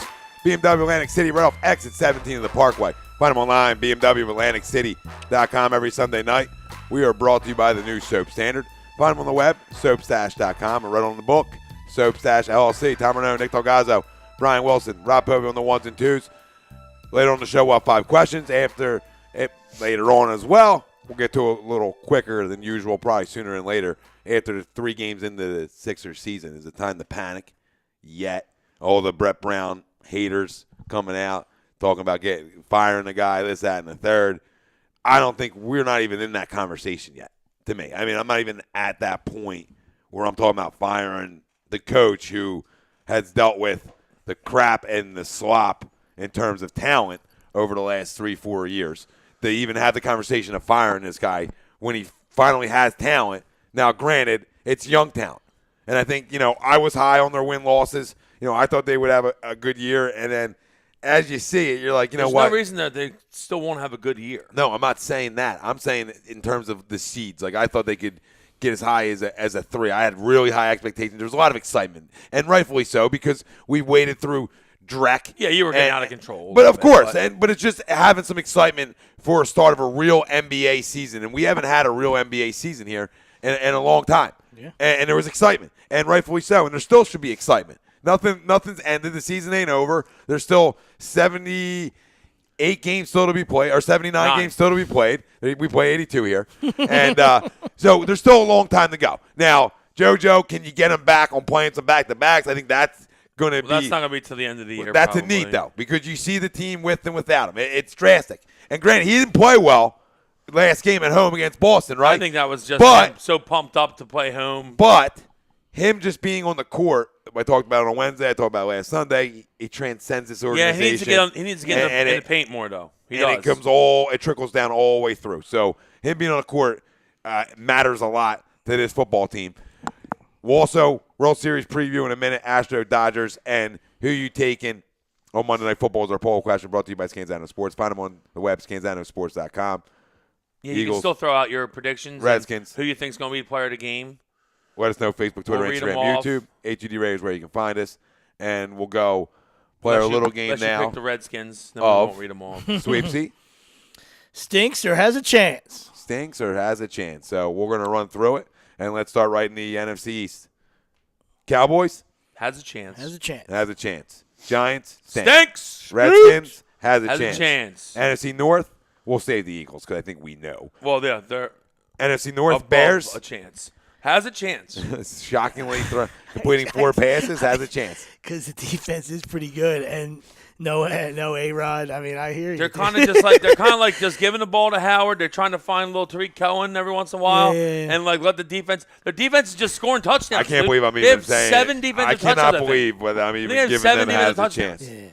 I can't believe it. You know that we're even saying or they have a chance. Might be 5, but they have a lot of defensive touchdowns. A lot. 2 more today. No, I agree with you. I just couldn't. I didn't want to say it. You know what? You're like, yeah, has a chance. Yeah, when you can play defense, and you can run the ball and play defense. You have a chance. If you can limit Mitchell to just managing the game and not making mistakes, then you have a shot. And you did that today, throwing 7 times. I know, it's crazy. That's just crazy. Lions. That's nonsense. Has a chance. Pack. Stinks now. Vikings. Vikings are good. Yes. Has a chance. Vikings Falcons. Stinks. I think we're getting I think it's 17-0 right now. Stink world. Panthers. I think they stink. I think they stink. They do have a chance because Yeah, their they have a record chance. and the division they're in, but No, they Kuechly kills stink. them too. No, Kuechly flat out kills them. It's almost like the Sean Lee effect when you talk about the Cowboys defense. The second he goes out, their defense, is worse than it already is. Same thing in Carolina. It's a great comparison. The two remind me of each other. Always can't stay on the field. Concussion issues. Always Saints. Has a chance. Has a chance. Playing well on defense. Buccaneers? Stinks. Shockingly. Really shockingly. I thought they would be better. I think a lot of people out there thought they would be Cardinals, better. I would say, has a chance. But That defense to me, more than – I mean, Jameis won. Has let people down, but that defense had a good day today. But that defense has let a lot of people down in my eyes. That defense should be better than they are. You know, you talk about the middle of defenses. Gerald McCoy's getting paid a lot of money. Levante David got paid a lot of money. Okay, and then you go to the back end, you bring in T.J. Ward. You know, guy who you got T.J. paid. Ward stinks. But listen, that's why. I mean, one of the reasons, and I think Hargrave stinks too. Yeah, well, listen, that's part of it too. Cardinals stink. Cardinals, I would say they have a chance, but Carson breaking his arm today and being out 2 months. Drew Stanton's not going to win games. I'm sorry. You stink. No, you don't belong in the league. But with a clipboard in his hand, that's it. Yeah. He's Doug Peterson. Rams? Probably not as good a head coach, though. Has a chance, man. They're pretty good. Rams are good. Yeah. Really good. Niners stink. stink. Seahawks Stink. Has a chance. I don't care. They stink. Watch them play, dude. They stink. They shouldn't even have beat the Giants today. If the Giants weren't so terrible, the Giants had like 46 yards of offense going into like the fourth quarter. The fucking Seahawks stink. Put some points on them. They had nothing they can do. Russell Wilson stinks. They can't run the ball. They stink. I don't care. They stink. Their defense is good. The Seahawks stink. Darrell Bevel still hasn't changed. You know, threw the ball from fourth and inches from the Jimmy Graham dropped it. Some guys don't learn. Some guys refuse to learn. I agree. I think they stink too. Stink. I've watched them play enough. Their offense. Just watch them play. Their offense is horrible. Stinks. It's horrible. It stinks. Russell Wilson has gotten no better, and you want to talk about an overhyped QB around this league. I mean, listen, he's Russell Wilson. I wouldn't go. No, that I'm far. just Come on. hyped. He's a good player, but he is overhyped. Yeah. Hyped. I'm not talking about like is he good? Is he solid? Yeah, he's serviceable. He fits what they do over there. Yeah. But in terms of the hype that surrounds Russell Wilson as a franchise guy, to me, is overrated. As a franchise guy. As you know, the guy you're going to pay all the money on your football team to. No, I think to me, that's not who he is. That's all. You don't have any weapons either. So. Well, I think that's what you. But a lot of them franchise guys will get away with less. Yeah, their best player is Slug Baldwin. You know what I'm saying? Yeah. And they. But listen, to them, you know, you have to be able to. You haven't surrounded your QB with anything either. Your offensive line's terrible, but I just think he's an overrated guy in terms of a franchise I think he's guy. a good player, but I wouldn't put him on the top tiers of quarterbacks. No. Agreed. Bills has a chance. Bills are good. Bills have a Yeah, chance. Dolphins has a chance. Have a Actually. chance. They're Patriots, 4-2. yep. Patriots, yeah. Jets. If Jets would have won today, they'd be there. They stink because they lost because they blew a 14-point lead in the third quarter. In the fourth. Ravens stink. Stinks. Bengals Stinks. Browns stink. Stinks. Steelers have a chance. You got a chance. Texans Still kind of You stinks. got a though. chance. Texans have a Texans chance. are good. Colts Stinks. Jags have a chance. Yes. Titans have a chance. They shouldn't. They I know. stink. Ugh. I think Titans stink. I'm changing mine too. Stinks. Man, Mariota, now that he can't, because they're like telling him not to run because his back's all banged up, he looks like shit. They should have lost today. If Cleveland wasn't terrible, they lose today because Mariota's not running at all. Yeah, that's why we're here, dude. That's why we're here. All right, I had to use him in fantasy. I'm not going to get into that. I'm just saying, like, you know, Watson's on a bye and so is Stafford, so I had to play him. All right, and I didn't want to because just like Willie said, it's amazing when certain guys can't use their legs. You can see they can't pass. They can't play in this league if they're not a playmaker or whatever. You like you said, allowed to do stuff because it's amazing. He missed a throw from the 2-yard line, a wide open Delaney Walker. And Tom Arnone hits that while not even looking at him. Okay? And you know, I'm not a Tom Arnone fan. Okay? Tom Arnone will pull a no-look pass. He's done it before in backyard football. He'll pull that pass to Delaney Walker there and hit him in the chest. That's how wide open he was with no one around him. And he missed it. Yeah, I just won't go as far as saying he stinks. Just because, you know, he stinks. there is a hammy issue, and that affects everything. And that's I fine. don't think we that's can, fine. So then as soon as he loses that athleticism, he'll never be a quarterback again because you got to be able to throw from the pocket to win this, like, bottom line. I don't care. Yeah, and I thought on Sunday night that he threw the ball from the pocket better than I've seen him with having the same issues for the most part. It's the Colts. No, I understand. I understand, but I thought he did on Sunday night. Now, did that translate to this week? No, I agree with you guys, but I'm not, you know, listen, in a league where there's a lot of stinks and in a division that's tough, it's tougher for them, but they're finding ways to win games. So I can't say stinks when you're just coming away with dubs right now. As a football team, you know, as a football team, they have a chance. Do I believe in them? No, I don't. You'd be two bad football teams. So I'm not like in love with these guys, but they have a chance to me. I'll just go to the opposite side. Broncos stinks. Their defense is good, but they're like the Seahawks. No offense right now. Simeon looks bad. I go stinks. Man, they don't scare nobody on offense. It's bad. It's bad. Chiefs are good, obviously. But if they could just run, like if C.J. Anderson could do it, like if they could run the ball, it would go back to like we always said. Yeah, well, because their defense, like with the Bears, their defense is very good. We're not. We know the Bears aren't very good, but if you can play defense and run the football, you fall into our category of have a chance. Have a chance. Yep, real simple. When you don't have a quarterback, right? You got to be able to do some things. Yeah. You got to be able to do something else when you don't have one. Yeah. And they seem to not be able to do either. Yeah. And there you go. And obviously Sanders being out kills them. Yeah. He's their guy. Yeah. And he opens it up for them. Yeah. And he's Simeon's guy. And you can see. Yeah. And DT's like a marshmallow. He's like a just there. like a giant Peeps from Easter. He's just unbelievable. a giant It's unbelievable. Peeps candy. Isn't it funny when guys just Who even eats those Peeps? Nobody. Just throw them out. You get them, you say, "What the hell did you give me this for?" Like really, just take it back. Take it back. If you like it that much, you eat it. I think they get thrown out every year, and then the Peeps people go around and collect them all from the dumpsters and just redistribute them next year. So like no one's going to even open them. It's fine. We don't even. They're never going to go bad. So we don't even have to do anything to them. Just go pick them up. They haven't made a They haven't made a Peeps actual. The plant hasn't actually manufactured new Peeps since '65. Okay, they just keep grabbing them back from the dumpsters, bringing them right back out. They wash them off. They wash them off. Look at us. We could talk about anything. Peeps. Chiefs. Chiefs are good. Chiefs are good. Has a chance. Chargers has a chance. Has a chance. And the Raiders. Raiders stink. I don't care. They have a chance, but they stink. I don't care what anyone says. They stink. I've been on board. The Raiders stink all year. Yes, you have.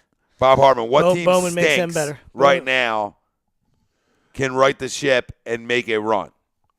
Love the question, Bob. A good question, Bob. And I'm going to say we've got a lot of stinks on here. Yeah. So let's search around. Give us a second, Bobby. We're going to recap it. I'll go one AFC, one NFC. I'm going to go Falcons. Yeah. But they stink. But they could write it. Yeah. And I'm going to go Raiders, even though I hate them. But that win was huge on Thursday night because that was our season's over. Yeah. Or we have a chance. Win. 7,000. Yeah, I've never seen an ending. They to a football may game. have given them. They like may have that. given them that football game, but yeah, I would say the Bucks. Only I hate Jameis, and I don't trust them. I don't think they're going to get it done. They're most underachieving team in the league so far with all their weapons and all the hype and all that stuff. But it's the same reason that got them hyped. They got talent. They got talent. They got some talent. They started getting the ball to that kid today. O.J.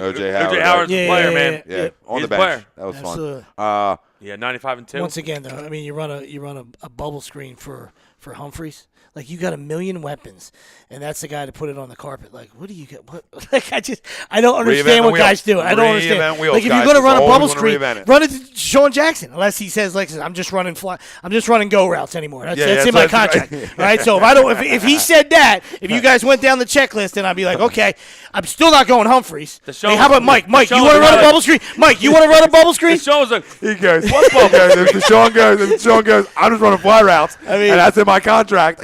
I mean, Mike Evans, you don't want to do it. Okay, Jaquez, you want to run a bubble screen? Like, OJ, the ninth guy is Humphreys. I mean, if I'm a Bucs fan, I come out of my mind. Out of my mind. Might be 10th guy. I don't even know if he's on my list. How do you get off the practice squad? Guys on the team start going, where did this guy come from? What did he do on the practice squad last week? How's he catching a bubble screen? His biggest thing is that he's got great hands. Yeah. Catch the ball, but he puts on the turf. Doesn't he realize if he doesn't end up in New England, he's not going to make it in this league? That's his only shot. I'm a small white receiver. New England, sign me, That's please. That's your only chance. I'm sorry to be to break the news to people. It's amazing, yeah. But guys really want to reinvent the wheel. They really do. They do. They really do. So Bob Hartman saying, so basically the teams that most people had as good teams before the season started, Falcons, Raiders, Bucks, are the ones that could. I didn't have them as good teams. I had the Bucks as a good team. I thought they were a good team. On paper, they should be a good team. I had the Falcons as a good team. Yeah. Falcons, I didn't. Falcons, I thought taking a step back. I actually thought it was the Bucks. I thought the Bucks would win that division. It obviously isn't playing out like that. That's why I agree with what he's saying. On paper, they have a ton of talent. So they could, in that division, sneak away and somehow win it.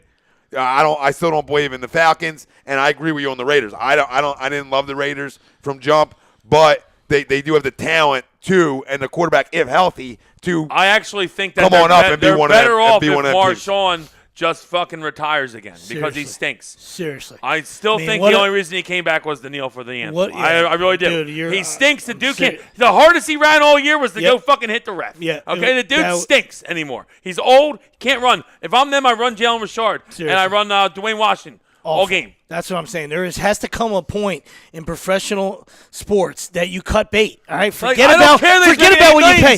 Forget about what you pay. You got to cut bait. And like you said, that was a running joke that night. But that's true. That's the hardest he's ran on the field, to go get a guy to protect the guy on the other team. You piece of shit.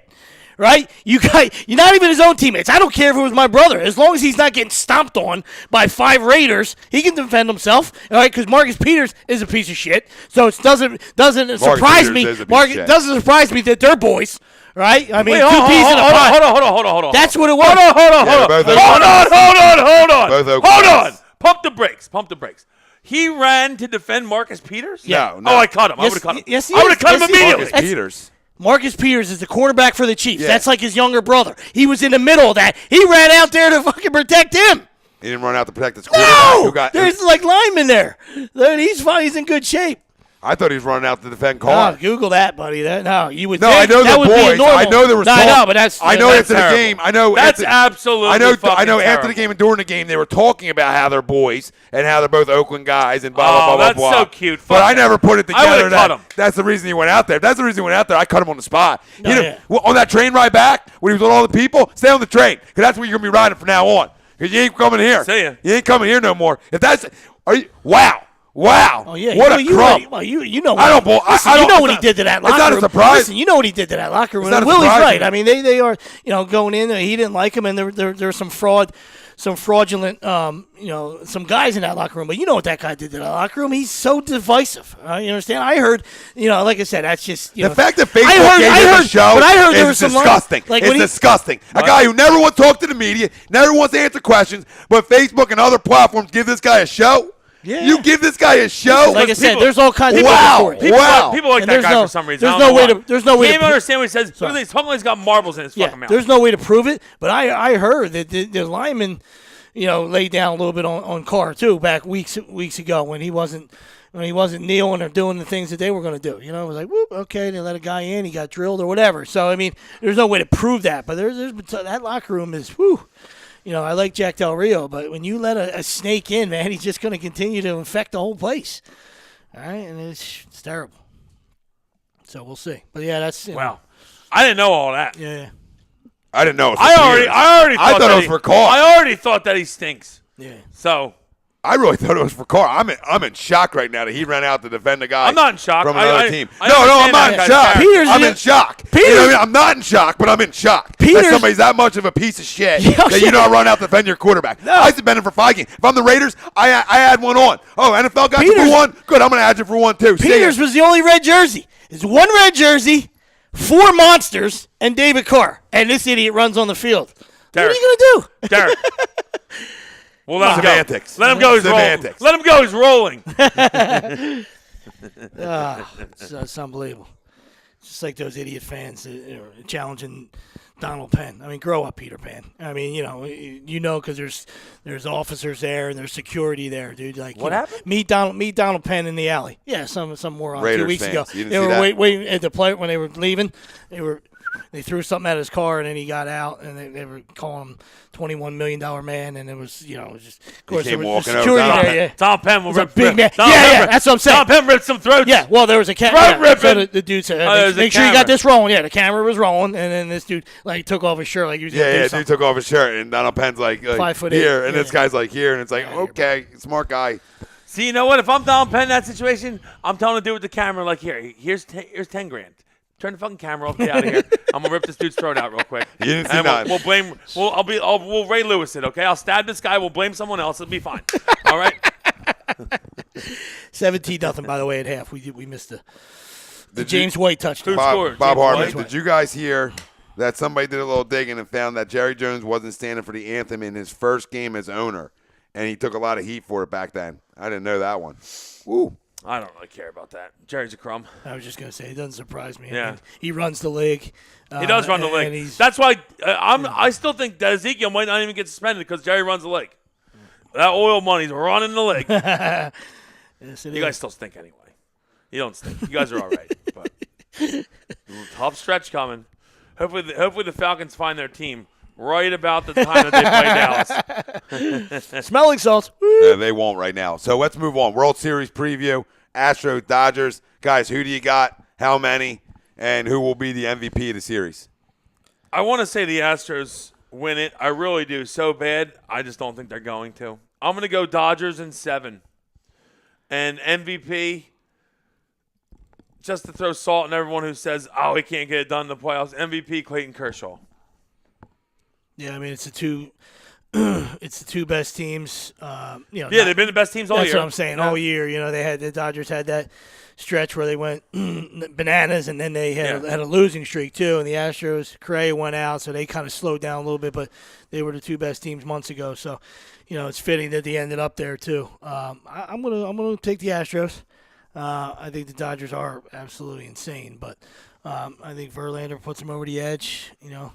And I too like to see 7. I just the other two jabronis, the other starters scare me. You know what I mean? I couldn't believe I was watching. Now, good job, Charlie Morton pitched great. Charlie Morton pitched great. That's why I go Dodgers, for 5 though. innings. Yeah, that's what I'm saying. I feel like McCullers was so good. McCullers is awesome. McCullers is awesome, that but gives him really, 3. He's really young. Yeah. And I don't, even though I don't know how he gets it done with like smoke and mirrors or whatever, but old man for the Dodgers still getting it done, right? I just can't stand Hill. I can't. I know you know why, but he gets it done. I know. And then Woods, then Woods. you got friggin' But Darvish has been awesome. You got Darvish. Yeah. So I mean, there's 2 pimps right there. But if Keuchel throws like he's supposed to, there's 2 pimps there too. So we'll see. And I obviously I like the Astros lineup better. I mean, Jose Altuve is insane, and I know the voting's always done before that. But I mean, come on, people, just look at it. I mean, he's the guy's it's easy. It's not even hands down. It's gross how good he is. It's easy. Yeah. I'm going Astros too. I've been on them. We talked about the Yankees. I thought they were going to hit at some point, and when they hit, they're too dangerous for any team. And if they can somehow hit one of the 2 pups that are on the mound for the Dodgers at some point in this series, and they can take one of them guys down. Yeah, they've seen Darvish before. So. I think they're in good shape. Dodgers are loaded too. It's going to be a great series. I think it goes 7 again. I think the Astros are in for another 7er, and I think they win it at home. Yeah, I think it's the difference in this series. I think they'll be on the road. They'll be on the road. Oh yeah, Dodgers have the best record, but whatever. I like the Astros to hit and continue to hit. So we'll see. Well, if you're rooting for the Astros like Tom is, and Sweep says you want to hope that they take one of the first 2, because then you can hold serve at home and win the series, because it's 2-3-2. So you can take one of the first 2. You can win 3 at home. You win a series. Yep. Yeah, you're going to go back to L.A. up 3-2. Yeah. And make them beat you twice, like obviously the Astros just did to the Yankees. Yep. Bob wants to know: does the extra time off help or hurt the Dodgers more? Does going 7th help or hurt the Astros more? In baseball, I think it hurts, Bobby, but except for the fact that maybe Seager gets better. You know what I mean? Yeah. They need Seager to rest up. I think Seager's going to play. But to me, baseball is a skill, like that kind of skill where the longer you get, it's now you got to knock the rust off. Hitting wise, anyway. You know, I mean, arms. It's always good for your arms to rest up and stuff. And get your pen back. The Dodgers pen's been really, really good. But hitting wise, you like to just roll right in. You like to play. You like to after they beat the Cubs, they'd rather play 2 days later. Instead of having that long that layoff. But if Seager can come back and play, then they'll trade that any day. But I think the reason I think that I like the Dodgers is I don't trust the Astros pen, and I think the Dodgers pen's the best in baseball, besides maybe the Yankees. No, they are. Yeah, they are. Now, I just look at Brandon Morrow was lights out. I mean, that's trouble. You know what I mean? I tip my cap to him. I'm just saying. Jansen He's been horseshit his whole life. Yeah, absolutely lights out. Kenley Jansen is the best closer in baseball. Yep. Yeah, we're talking about the modern day Mo so far. You know what I mean? He's got a long way to go. I mean, I'm saying World Series, Yankee fans, keep your pants on. I'm not I'm just saying, he's that kind of guy where like when Mo came in, it was like once or twice every 6 years you can get to Mo. You know what I mean? That's how long it was like, oh, man, is it 4 years? Mo hadn't blown one in 4 years. All right, but we got a shot now. Due time. We got a shot. Gently's the same way. I mean, that cutter. When was the last Olympics? But that's why when I look at the Astros to win it, they're going to have to get a hit off him late. They're going to have to win a game late, and I think they have the lineup to do it. And that's what I'm banking on. Not that the Dodgers don't. I mean, the Dodgers are loaded. I just feel like they haven't been able. They got to the hump to get there. Can they finish it? I don't know. They are the best team in baseball when you talk about the regular season. They were flat out lights out. They went out and got Darvish. They're loaded. They're loaded. But the best lineup in baseball is the Houston Astros, and I'm just going to go with them to be able to continue to hit, man. Let's just say they went through a little bit of a stretch in that series against the Yankees where they stopped hitting. Let's just say. But when they start hitting again, it's contagious for them, and they roll. Let's say Seager's playing. Let's go around the horn. McCann or Grandal? Grandal. Yeah, he's younger. Bellinger or Gurriel? Bellinger, yeah. Altuve, and it doesn't matter. Yep. It doesn't matter. Correa and Seager. Even though I do love Chase and I love what he brings to the club, you got to take Altuve. Correa and Seager. For this series right now, Correa. for Seager being off for a little bit, just for this series, I'll go Correa. Because I love Correa too. I love both of them. The Ginger Werewolf That's and my Bregman. Guy. I know the Ginger Werewolf. I love Alex Bregman too. I love Alex Bregman, but the Ginger Werewolf is my guy. It's the Werewolf. He's the heart and soul. It's the Mutts help. He's heart and soul. How they miss him. He's heart and soul of that squad right there. He is. You got Puig and Reddick. Puig's had a good year. Yeah. Did you see Verlander telling Reddick in Game 6 knock it off? After he got out, they had the lead, and he saw Verlander. Hey, like he got pissed. He was getting all pissed off, and he was telling him to calm down. Like we're winning the game, relax almost. Yeah. And I love to see that. I'm like, look at Verlander. That's why you go get a guy like that. Absolutely. Yo, Josh, we're winning. Easy does. Not about you today.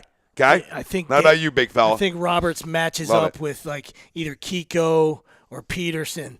So I would imagine you give that a nod to Springer over any of that clusterfuck. I give it to Springer. Any of that clusterfuck. Even though Kiki Hernandez just had a 3-homer game, I still give it to Springer. You still give it to Springer, yeah. And then you go Ether Bunny, if you're going to play him, or one of those other guys. Like I said, it's a platoon out there. And then you got, who are they running out there? Not Gurriel. Drawing a blank there. 2, 3, 4, 6. I'm trying to think of their lineup.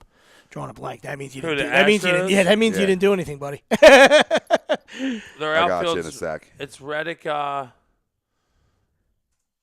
It's Reddick, Springer, and Maven. Cameron Maven. Yeah. I like when he gets on base. I think that he makes things happen a little bit, Maven. Yeah. But he's nothing. He doesn't do much for me. Yeah. And Ether. It's he homered the other day, but. Gonzalez. Yeah. Oh, yeah, could be him, yeah. That's it. Oh, he will play. Marwin. Marwin. Didn't mean to disrespect you, Marwin. I knew you played everywhere all year, so I was drawing a now what? There. And then I guess Marwin's real when good. they go to Dodger Stadium, it's Gaddis down. Yeah. Gaddis is down. Gaddis down. Yeah. Okay. Yep. Yeah, Blanco. Oh, Blanco. Some white polar bear, whatever bear is. And their lineup's just filthy, but so is the Dodgers. I mean, both have real good lineups, and it's going to be a fun series. They're two best teams. It's how it should be. I know Cleveland had that great run and ended up with a great record, but throughout the full season, the Astros and the Dodgers were the two best teams. And, I mean, I hope it's a good series. I hope it goes 7. Agreed. And I hope it goes 7. The body of work was these two teams right there. Absolutely. You know, the Indians went nuts for 2 months. You know, and you credit to them, and hopefully. And I like Tito. I don't disrespect Tito one bit. I hope that run doesn't get him manager of the year, because to me it's Paul Molitor hands down. You know what I mean? You lost 100, not hands down. There's a lot of guys that were good coaches, that had good resumes for a team has never lost 100 games and made the playoffs next year, so that's why it's got to be we left Paul him for Molitor. dead. Yeah, they left him for dead. But Girardi did some good things. I know there's Girardi haters out there. I'm just saying. Wow. Girardi. I didn't buy it. It was a out there, but they were supposed to be your. It was a wedding gift. W-O-W. It was a gift for being in Shaw's wedding. That's what he gave the group. We need to get that thing off camera. No, we're not getting it off camera. Before it gets broken. She's going to like sit out there. you? You're not breaking. You're not breaking Shaw's gift as being a groomsman in his wedding. Since I didn't get one of your weddings. You did. You got a backpack and you got a trip, so you can blame the trip on people who couldn't make it Is that for you? the trip. The trip's still on the table. Just for the people at home. Is that you? Yeah, he got me and the 2 other guys, bobbleheads. I guess he's going to have you hitting the gym soon. You're looking real slim. Yeah, the head fits. The head fits, though, and the hairline's phenomenal too. I mean, the girl who did the hairline. The hairline is good. Really was spot on. I mean, We showed the people last week, so. That's true, yeah. A lot of forehead over here. It was cool. I mean, I had to put him up next to the mic. I should have him just talking right into it. It's what he does. You know what I mean? It's what he does. It's debatable. That's not debatable. I knew that. I knew debatable was I knew debatable was on the table right there, and we weren't going to let debatable get completely out. And we'll go to the manager real quick, and then we'll be done with it. Roberts or A.J. Hinch. I mean, Roberts has done a great job. You know, to get that team talent-wise, they should have always been over the hump. But to get them over the hump is a great job. But you also have to look at Hinch, and has done it with like you said, a shitty bullpen. I happen to been able to like get it done. A.J. Hinch. I'm going to go A.J. Hinch. Yeah. I like him. But Roberts is a good manager, but I like A.J. Hinch. I think Hinch has got it done with more. Oh, my God. Can Julio catch a fucking touchdown, please? Wow, he's killing me. He's absolutely killing me. Convert one, big dog. You can't miss that throw right there. Or I think he missed that. I think he missed that. No, I think that's a bad throw again. I couldn't tell, but I think Julio missed that. Screen jumped on us. That ball's got to be thrown now. Nah, it's got to be caught. Nah, that's a bad ball, dude. It's got to be caught. That's a bad ball. Look at that ball again. That's a bad ball. It's got to be caught. Maybe it does. Absolutely, it's got to be caught. Yeah, I mean, if you want to be considered the best wide receiver in the league, you're not keeping two down with that. That ball's too far out. It is too far out. Yeah, you can't miss the throw. I agree 1,000%. Like, come on, big dog. I mean, hit a throw. I mean, he's a moose. How do you miss that? How do you miss that throw to him? I mean, there's things when you got to make plays, you got to make plays. You know what I mean? Back to him again. Wow, another overthrow. I mean, who are you going to start to put it on? The guy who can't make throws. Matty ain't ice. That's just factual too. Matty's far from ice. But yeah, I'll go Hinch too. Yeah, stay on the Hinch train. Should be fun. Should be a fun series. I got it 7. Would you have it, Wills? 7. 7. Sweets, would you have it? 6 or 7. Dodgers in 7. I have Strohs in 7, and Sweeps has Strohs in 6 or 7. Yeah, I mean, I know we got to pick one. I mean, 6. Diesel in here. Falcons stink. What up, buddy? What up, D's? Playoff Kershaw going to shit the bed. We're going to find out. We're going to find out real soon. We're going to find out. We're going to find out real soon. Did he just miss that? Yep. Wow.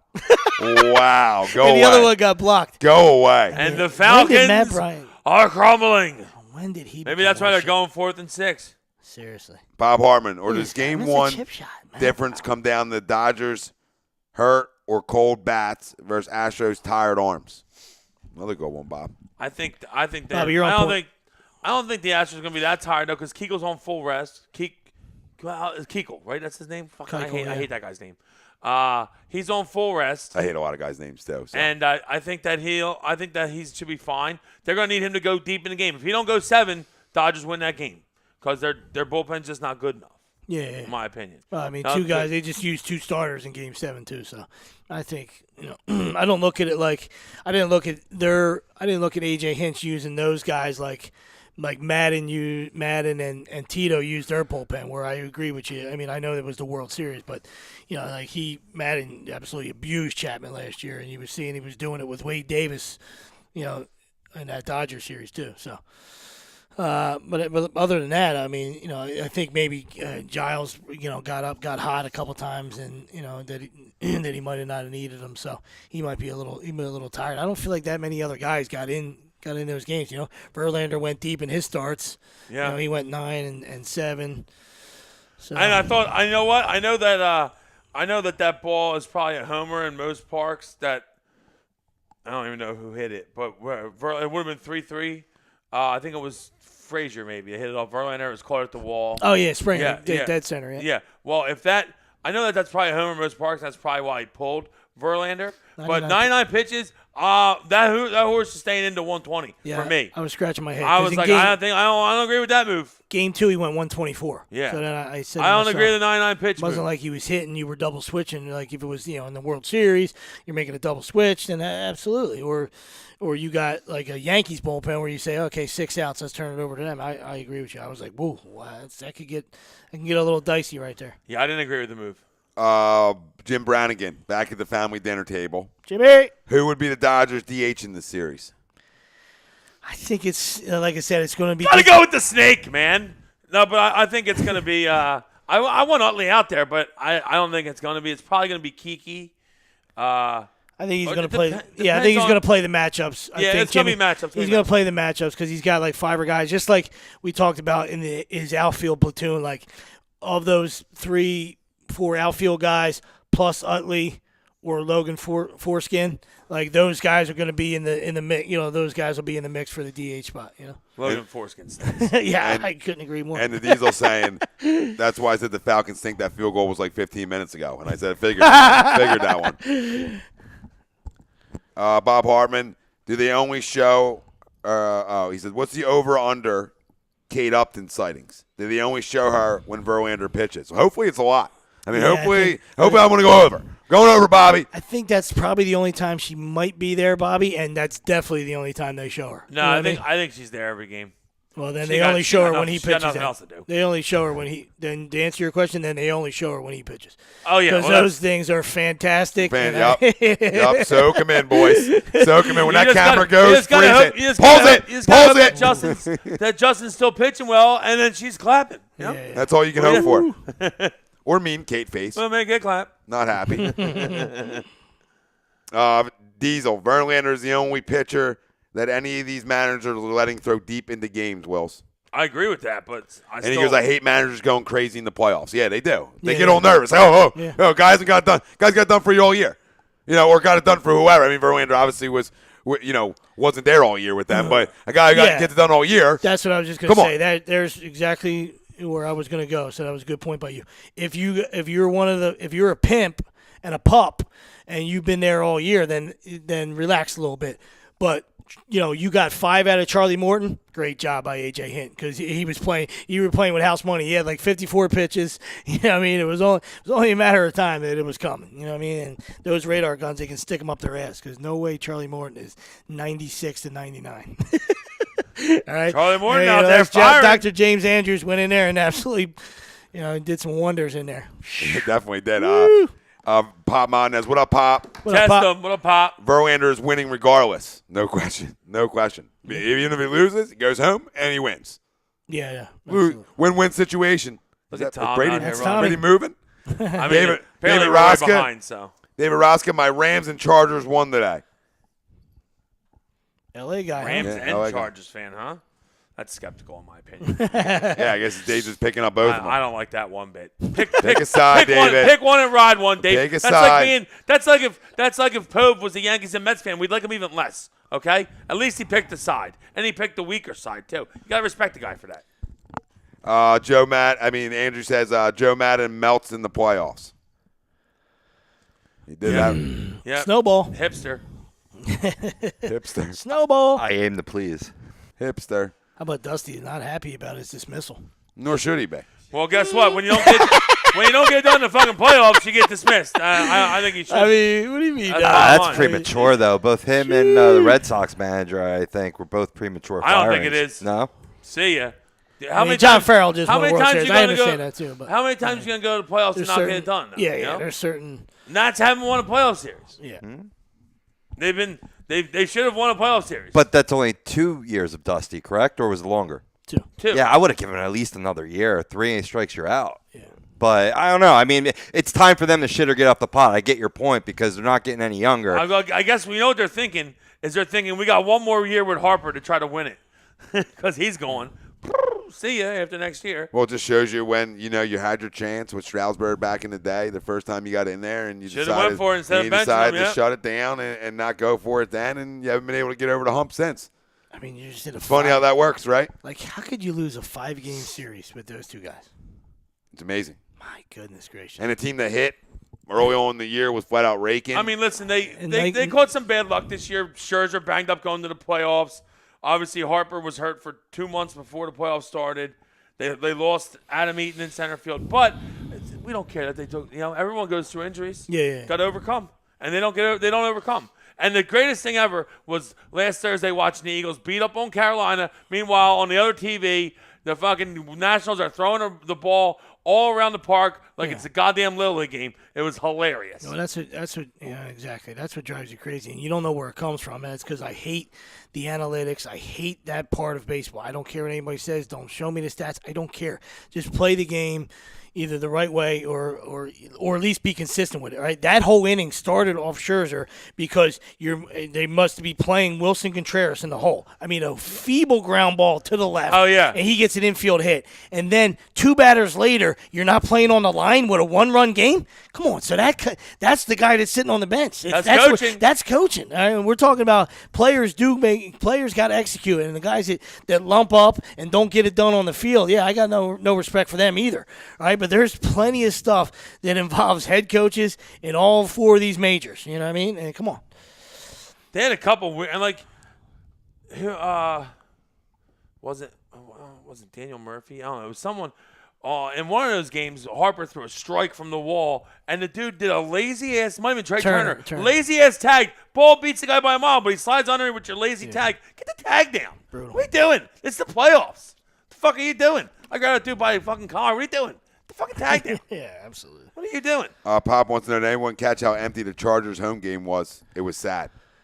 If the opposing team's not coming, so who's Denver Mutts didn't travel. If the opposing team's not coming, it would have been like that all year, Pop, because they said that Dolphin fans traveled well.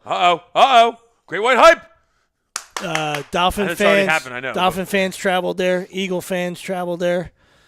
Yeah. Somebody else played there early in the season. There was like three home games that they had that it was the majority of the away team. It's crazy. Bob Hartman, I hate analytics, and the damn Phillies are talking about expanding their analytics team. Yeah. Bob, I'm right way. I hate disgusting. I hate it. It's just, oh my God, it drives me. So a GM can sit and look at their laptop and pull up analytics, and that's how they'll decide A, B, C, and D. But I mean, like, once again, like we always go back to it. This is my point. If we were having a round table discussion with jerk-offs that are in the analytic tree, and then they just brought me and they said, hey, let's bring this guy in. It's very aggravated, and we'd like to put a microphone on his face. Well, here I am. And I would say, and this is what I would say to you jerk-offs, right? Besides the fact that that's not how the game should be played. I would just ask you to tell me where it originated and where was the success. Right? A book was written. That's it. They didn't win shit. And that's where it came from. Didn't win nothing. That's it. It was a way for small market, small market, no money teams to be successful. The success was when the Red Sox won it, doing it with that's the Ben only success. Charrington or whatever. That's the only success. The point is, it was built for small markets. It was built for a small market team to compete. They compete, exactly. It's not built for the big boys, to me, in terms of like up top. It's built for, hey, we can't afford these stars. Can we go find 3 guys that equal this star by on-base percentage and taking walks and doing certain things? That's what it's built for. Big market teams shouldn't even have an analytics department. And the Phillies shouldn't be expanding there. They should be expanding their scouting department. Right? You want to expand something, expand your scouting department. Oh, wow. They don't get in here. That's what you expand. I was just about to say the Falcons quit. We're quitting, too. And then they're not going to score. It's only a field goal. Yeah, we know. Crystal ball must be a penalty. Diesel says, I don't hate analytics, but I hate how they trump common sense, like Nick said. There's a reason you play no doubles up 1 run late. It's simple. It's simple. Fundamentals. But, I mean, listen, I'm okay with Dusty getting fired. If I'm a Nationals fan, it doesn't matter to me. You know what I mean? If he ain't the guy, he ain't the guy. He had 2 years to get it done with a loaded roster. They didn't get it done. If you have somebody else that you like more, then so be it. Do I think it's quick a little bit? Yeah, I think it's a little quick. I mean, you want to try to keep something going. You're firing managers a lot. Then you gain nothing. So what's he ever won though? But I'm not saying him. You know what he's won? Nothing. I'm looking. Listen, but who hired him? I'm looking up top here. Yeah. I'm not looking at Dusty. I'm looking at up top. He's been a decent manager. He's never won though. I'm talking about. He's the guy. Yeah. I'm looking up top in their organization on the people that are hiring this guy because you're the one who hired him, and then 2 years later, now he's not your guy. Yeah, Mike Rizzo is the head of everything. That's what happens when it's one guy that's got this. That got the whole voice of the organization. That's what happens. Mike can't fire himself. He's the president and GM. He's like Jerry Jones. Whatever he wants. Jerry Jones can do whatever he wants. Whatever he wants. So, but that's my point though. Like if he didn't win nothing 2 years ago, nothing changed. Like he didn't win something before he got there. Now he didn't win again, and has always done what Dusty seemed to do everywhere he's been. Maybe he can get there, ain't gonna get over it, right? With good teams. So you know who you had. Now the only reason I understand the firing now is if you have a guy out there that's your guy now. But No, wasn't he's he your right. guy? He's right. So this is what bad organizations do, and teams that won't get over the hump is they'll continue to recycle, continue to bring in other names, and guess what? At some point, and I'm not saying this is this case, too, but I'm gonna look down your lineup and say, well, who stopped hitting too? Well, Mike Rizzo's. Who stopped hitting down this lineup? that falls on you, Mike Rizzo. You got to own up for that because, like you said, he's the guy that went out and got him. So you're the guy that went to the parking lot, and it was you and Dusty. You and Dusty, and Dusty's got this beautiful car. And, oh man, and he's all shined up. And then you said, "Hey, can we go for a ride?" And then Dusty goes, "There's no engine in here. I got nothing. We can't go anywhere." So it's just you're the guy that you want. Listen. You saw it. You thought you saw something that the rest of us have saw something else his whole career. You know what I mean? Like he'll get it done during the regular season, but when it's time to check your, I'm not gonna go there. Check your beanbag. Beanbag check. I'll tell you what though. Enough talk about the fucking Nationals. Well, real quick, Diesel said they're going to sign Ron Washington to cruise their drug sets in DC. Mayor, It'll be a new season of The Wire. A new one, brand new. Great. All right, All with Wash. all right, let's dive into. Gardenhire got hired too, didn't he? The Tigers. I think? Tigers, yeah. So okay, real quick. Actually, never mind. I don't want to hear it. So I was going to say who the Phillies going to hire. But I know Tom's going to say Ruben, and I'm just going to get upset. I heard Alex Cora got offered the Red Sox job. Alex Cora did get offered the Red Sox job. That's a good hire. You got it. Yeah. Oh, he did. Okay. I didn't know. He thought he was waiting until during the World Series. Well, yeah, he's going to take it. Okay. Yeah, I would imagine. Yeah, I'm pretty sure you get offered the Red Sox job, you take it. Yeah. I don't care who you are. Red Sox job? Yep. I'll take it. 3 games into the Sixers season. Time to panic? No, I don't even want to talk about this. No, talk Sixers. This ties into talking Sixers. You don't want to talk Sixers? We talked. No. We addressed it in the first couple We'll go to minutes. the questions and we'll go. We addressed it. We can you know what I mean? We'll talk Sixers. Guys, we'll talk give Sixers. 5 minutes. We'll give 5 minutes. We addressed it in the beginning of the show. And 3 games in this series. just in case you're tuning in, we talked about it for 2 minutes in the beginning of the show. All right, the word panic is not the right word. All right, are we annoyed? I am, and other people don't have to be.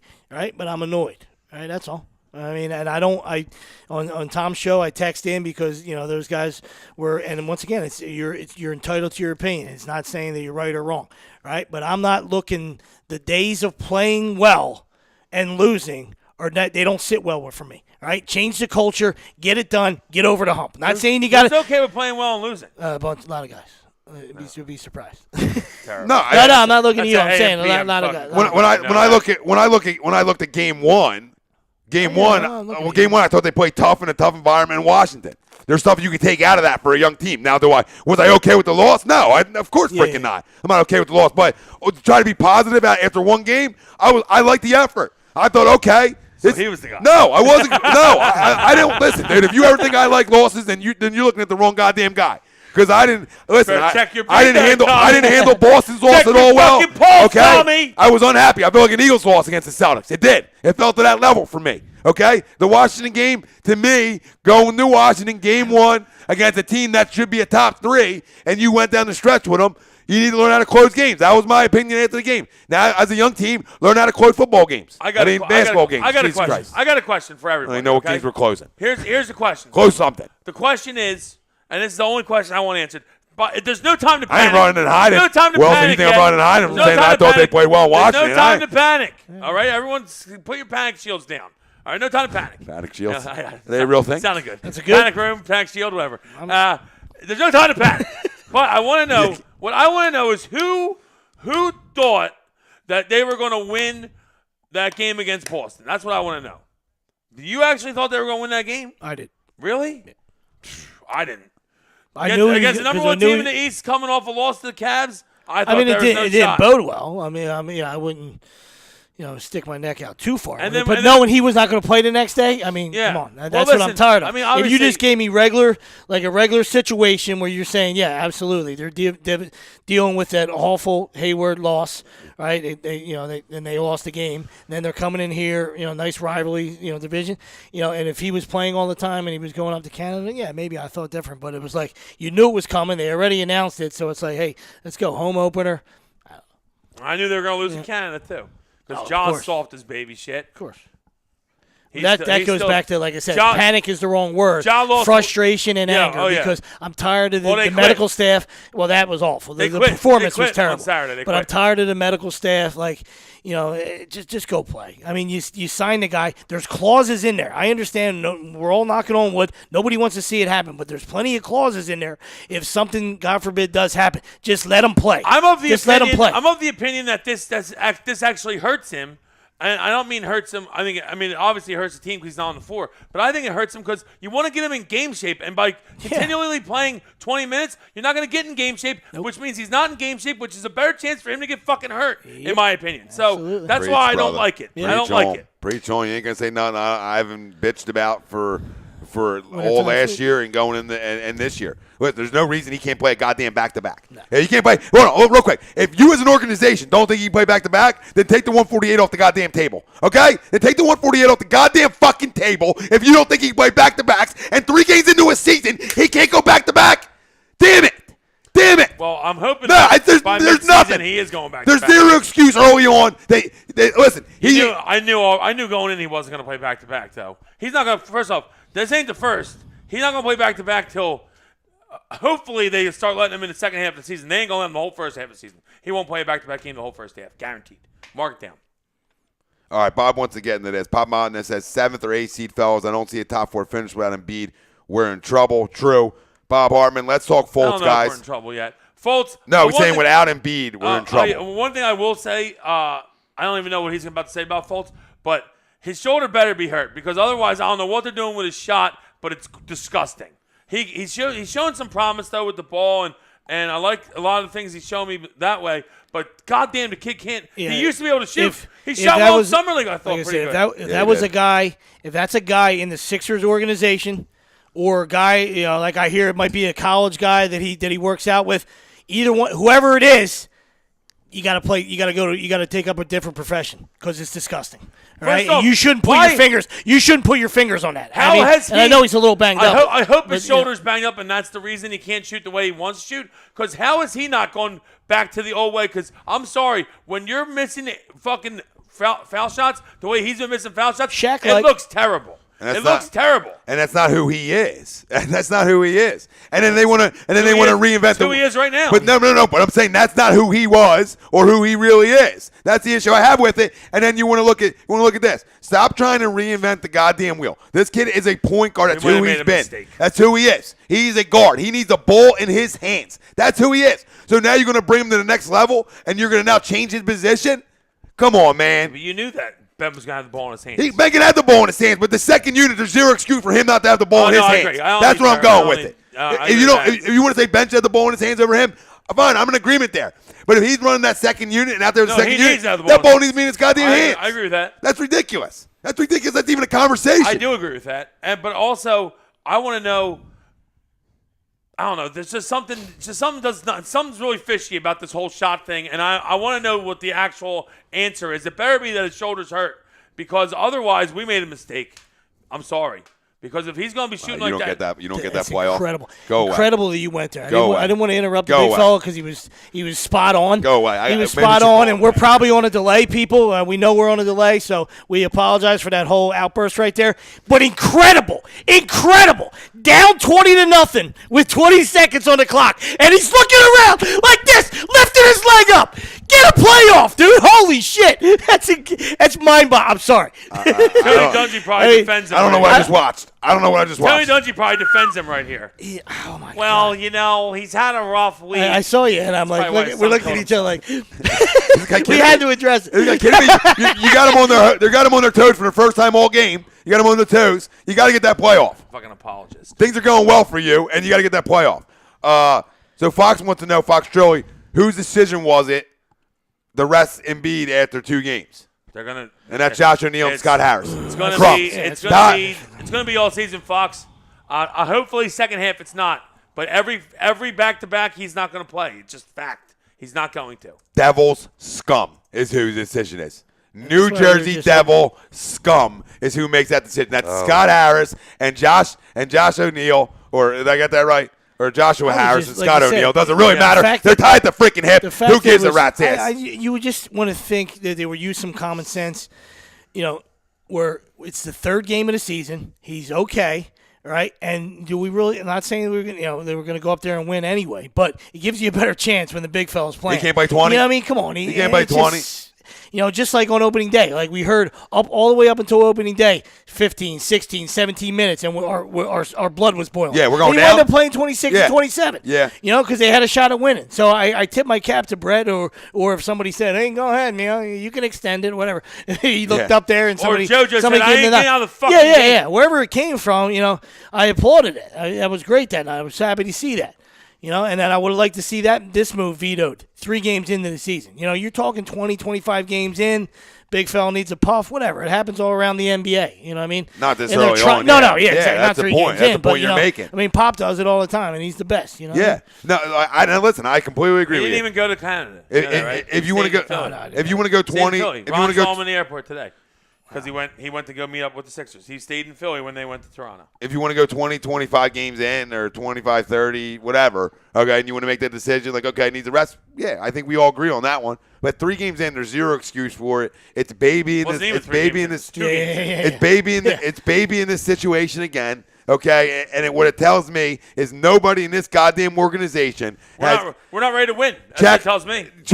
Check. What are we checking again? What are we checking? Check your beanbag, check man. Them. This organization needs to check them. Listen, and JJ said it, a couple days later, after we had this discussion. But he said, listen, I didn't come here for this. I didn't come here to be part of the process. You know what I mean? Like, I came here to win. I don't know if we're going to cut down the nets or anything like that, but I came here to be, I liked what I saw here, and they got some nice chips, and I want to be part of this. I'm not here to rebuild. I'm not, the $24 million sounds pretty delicious too, JJ. So don't be jerking us off too much. I mean, as your bank account says otherwise, but I like that from him. You know what I mean? Because I agree with him. Falcons are brutal, Diesel saying again, so something happened. I mean, something bad happened. They just banged the timeout. That's a good start.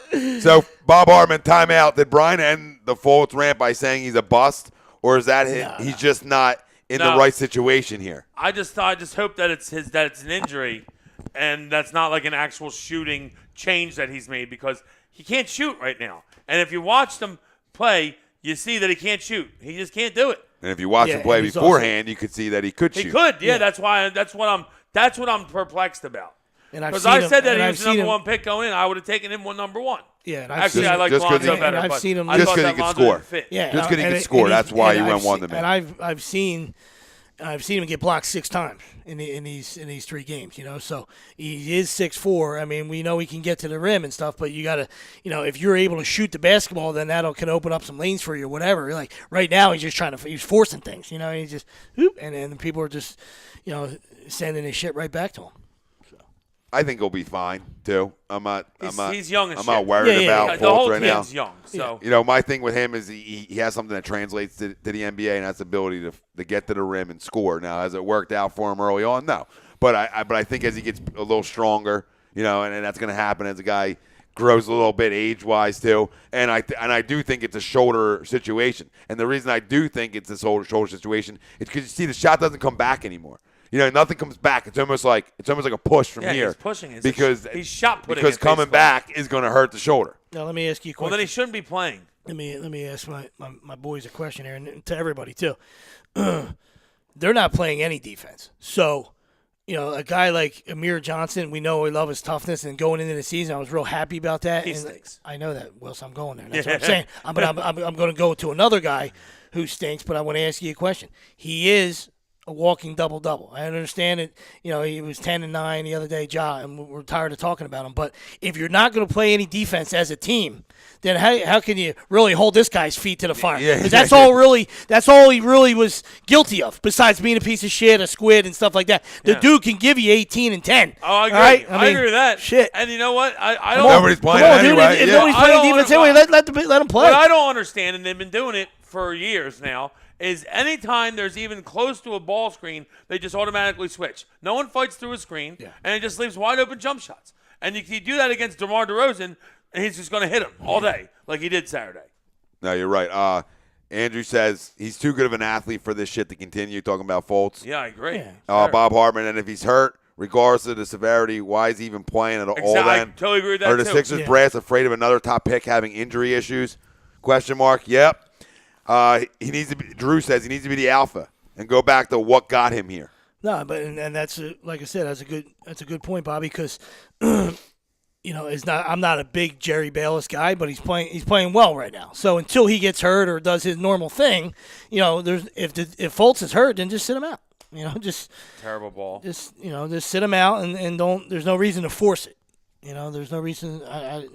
No, and they feel like they're going to get They didn't do it with the other guys, so why are they going to start over now? now? Now they feel like they're going to get the heat, so now they're not going to do it. Did you just run a jet sweep right down there? Oh, my God. Go away. Go away. There you go, DZ. There it is. Illinois. Fourth and goal. Pop says if Ben develops an 18 to 20-foot jump shot, look out, man. Yeah, well, watch out. And I think that's going to happen over time, too. It's going to happen. He's a worker. Bob Hartman, this whole situation with Fultz smells very fishy. It does. All right. Something's not right with it. Let's dive into the questions. Yeah, let's do that. Yes. All right. As always, we'll start with a little primer question. We talked about the World Series upcoming this Tuesday night, with it set to begin in L.A. between two 100-win teams for the first time since Orioles-Reds met in 1970, and actually, guys, only the 8th time ever. It brings up a lot of history for me. Besides a series that involved your own team, what was your favorite World Series? Last year. Interesting.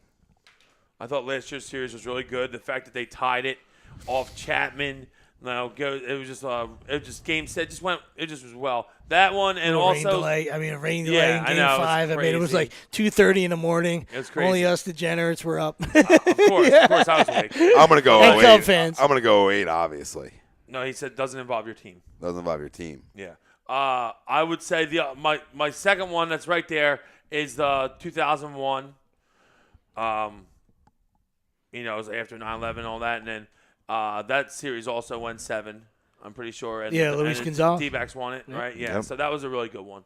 That was an awesome series. Yeah, it was. Tremendous. Yeah, last year's was great, too. Yeah, last year was great. Up until that point, like you said, 9/11 and all the guys. Playing in November, Jeter's hitting walk-offs. Yeah, he was Mr. November, and then all other guys are just role guys. Like Scott Brocious was an animal. It was crazy. There was all kinds of guys contributing, and you never thought it was going to come down to Mo coughing it up. Yeah, even though he shattered the bat. It was. Yeah.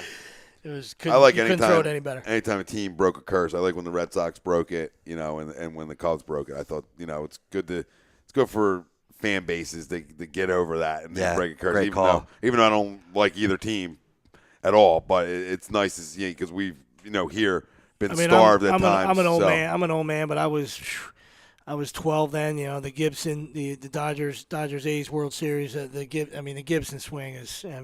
It's just you see it now. It's so famous and the call by Vince Scully and it was unbelievable. Off Eckersley, sorry, one of the best. We talk about Mo, and we talk about Jansen. Now, Eck was the pimp. That's the last Dodgers World Series win. Yeah. TTP real quick. And B better get himself together. The Celtics game was horrible. 0 for 6 from 3, 4 for 16 from the field. It may sound harsh, but you don't get slack from me when you talk a whole bunch of you'll get slack from me when you talk a whole bunch of shit on social media. Love the guy and his personality, but you can't you can't talk and not back it up yourself. So love the guy and his personality, but you can't talk and not back it up yourself. But I'm telling you right now, I think it was just overhyped for the home opener, and he just had a rough night. I don't expect a lot of that. Yeah, JoJo's a superstar. Yeah, I don't care. The regular shooting, if you're 4 for 16, that doesn't faze me. I want you to step up and deliver. 0 for 10 from 3, I can't have that.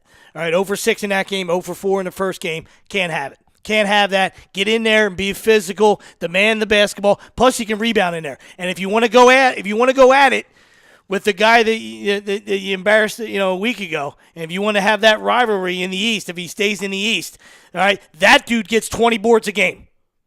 All right. That board stays down low. That dude gets 20 and 20 pretty much on the reg. Not on the reg. I mean, I don't say he averages it, but all right, you can count 20 games a year where Whiteside gets 20 boards a game. Easy. Woo! Diesel saying Arizona beating the Yankees. He agrees on that one. And awesome. Bob Harmon, I agree. Tom, Cubs and Sox breaking their curses gives me hope and excitement for when the Birds break our Super Bowl curse. Couldn't agree more. I'm glad when the people answered the questions, too. That's awesome. I want to concur with you, Tommy, though. 2004, maybe my favorite one that my team wasn't involved in because maybe my team had a little something to do with extending that curse.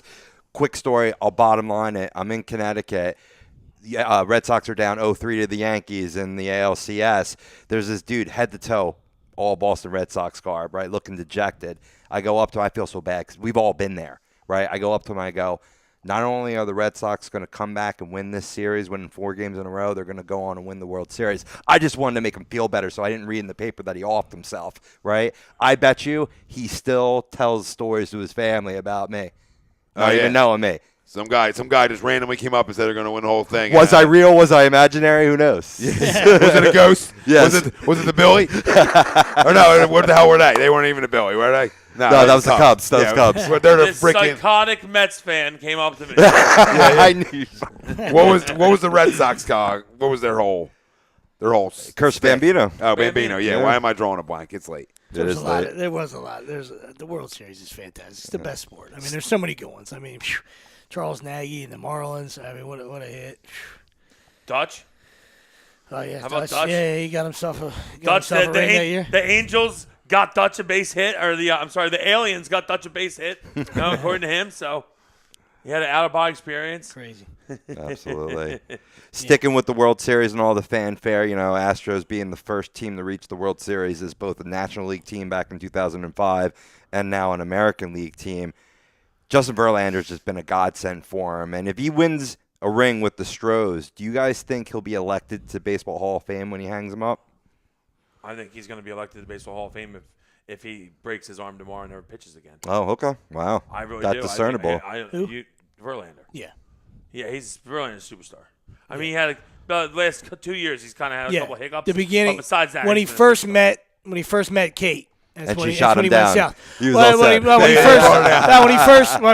she first said when he probably first saw her, but when she first said, "Put it in," that's when I mean, let's be honest. Right? That's when he went south for a little bit. Then he was like, "All right, cool. This is good stuff right here." Yeah. But I'm back. Yeah. You know what I mean? It was about 2 seasons. I'm over the honeymoon. It was about 2 seasons where he became Mr. Hollywood because of that, and it was fantastic. I'm sure it's gold plated. I mean, if you've seen some of the pictures she takes, I don't think she said it like that. She probably was like, "Pull my fucking hair."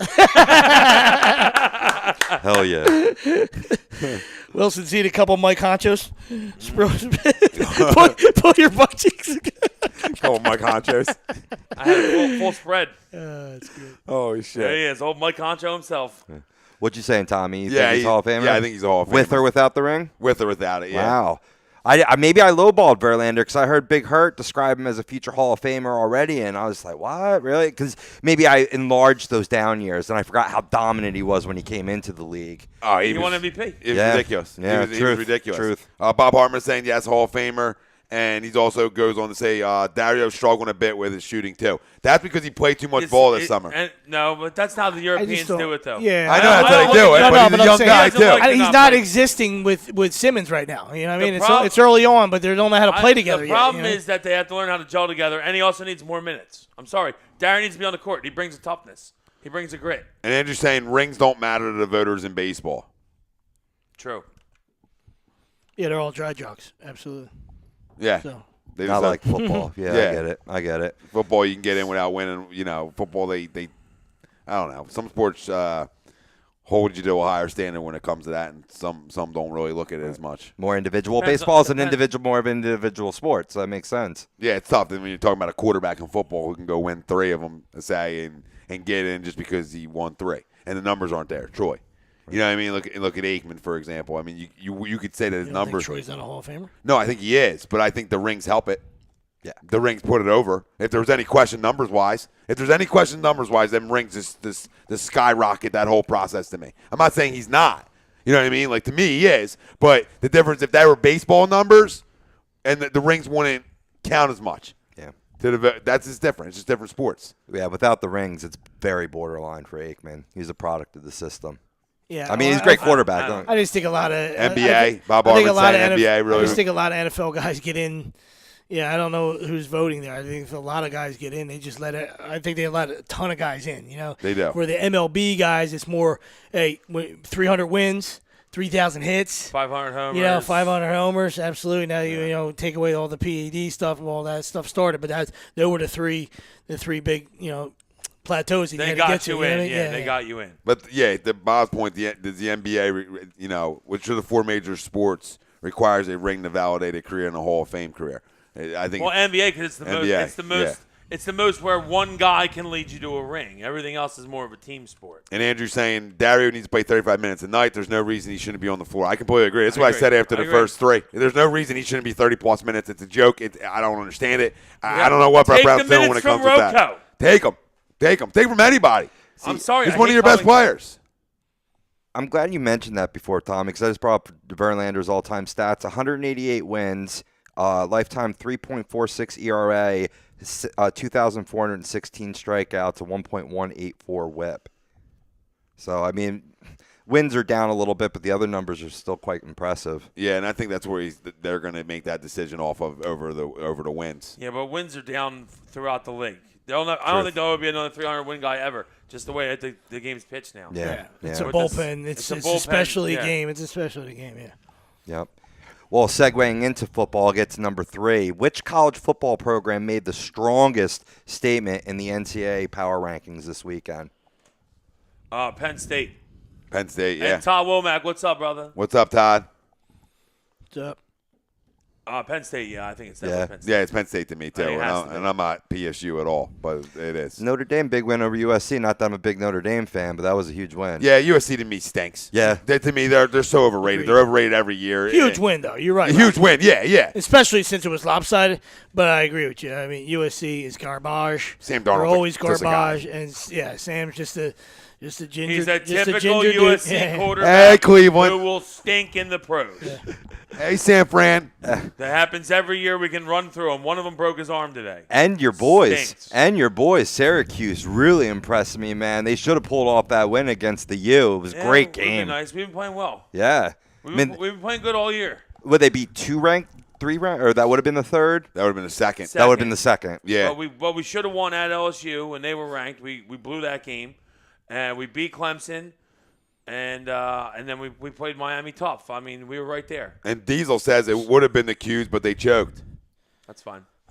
Central Florida. We're young. We got to learn how to win. No, Central Florida. I mean, every year. We know Navy's not your perennial powerhouse, but they do a great job at Navy, and it's tough to play against the triple option and all that stuff. Scott Frost has got them playing well, undefeated.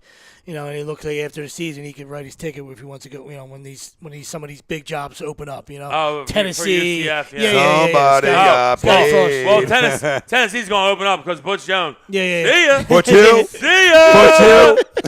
See ya. Butch who? Full circle. We got a Mike Jones, now we got a Butch Jones. Todd Womack. Back then, who's didn't want them, then they still don't. Butch Todd Jones. Womack says Penn State looks like they can hang with Alabama. I don't know if I'm going to go that far, but Penn State's playing good ball.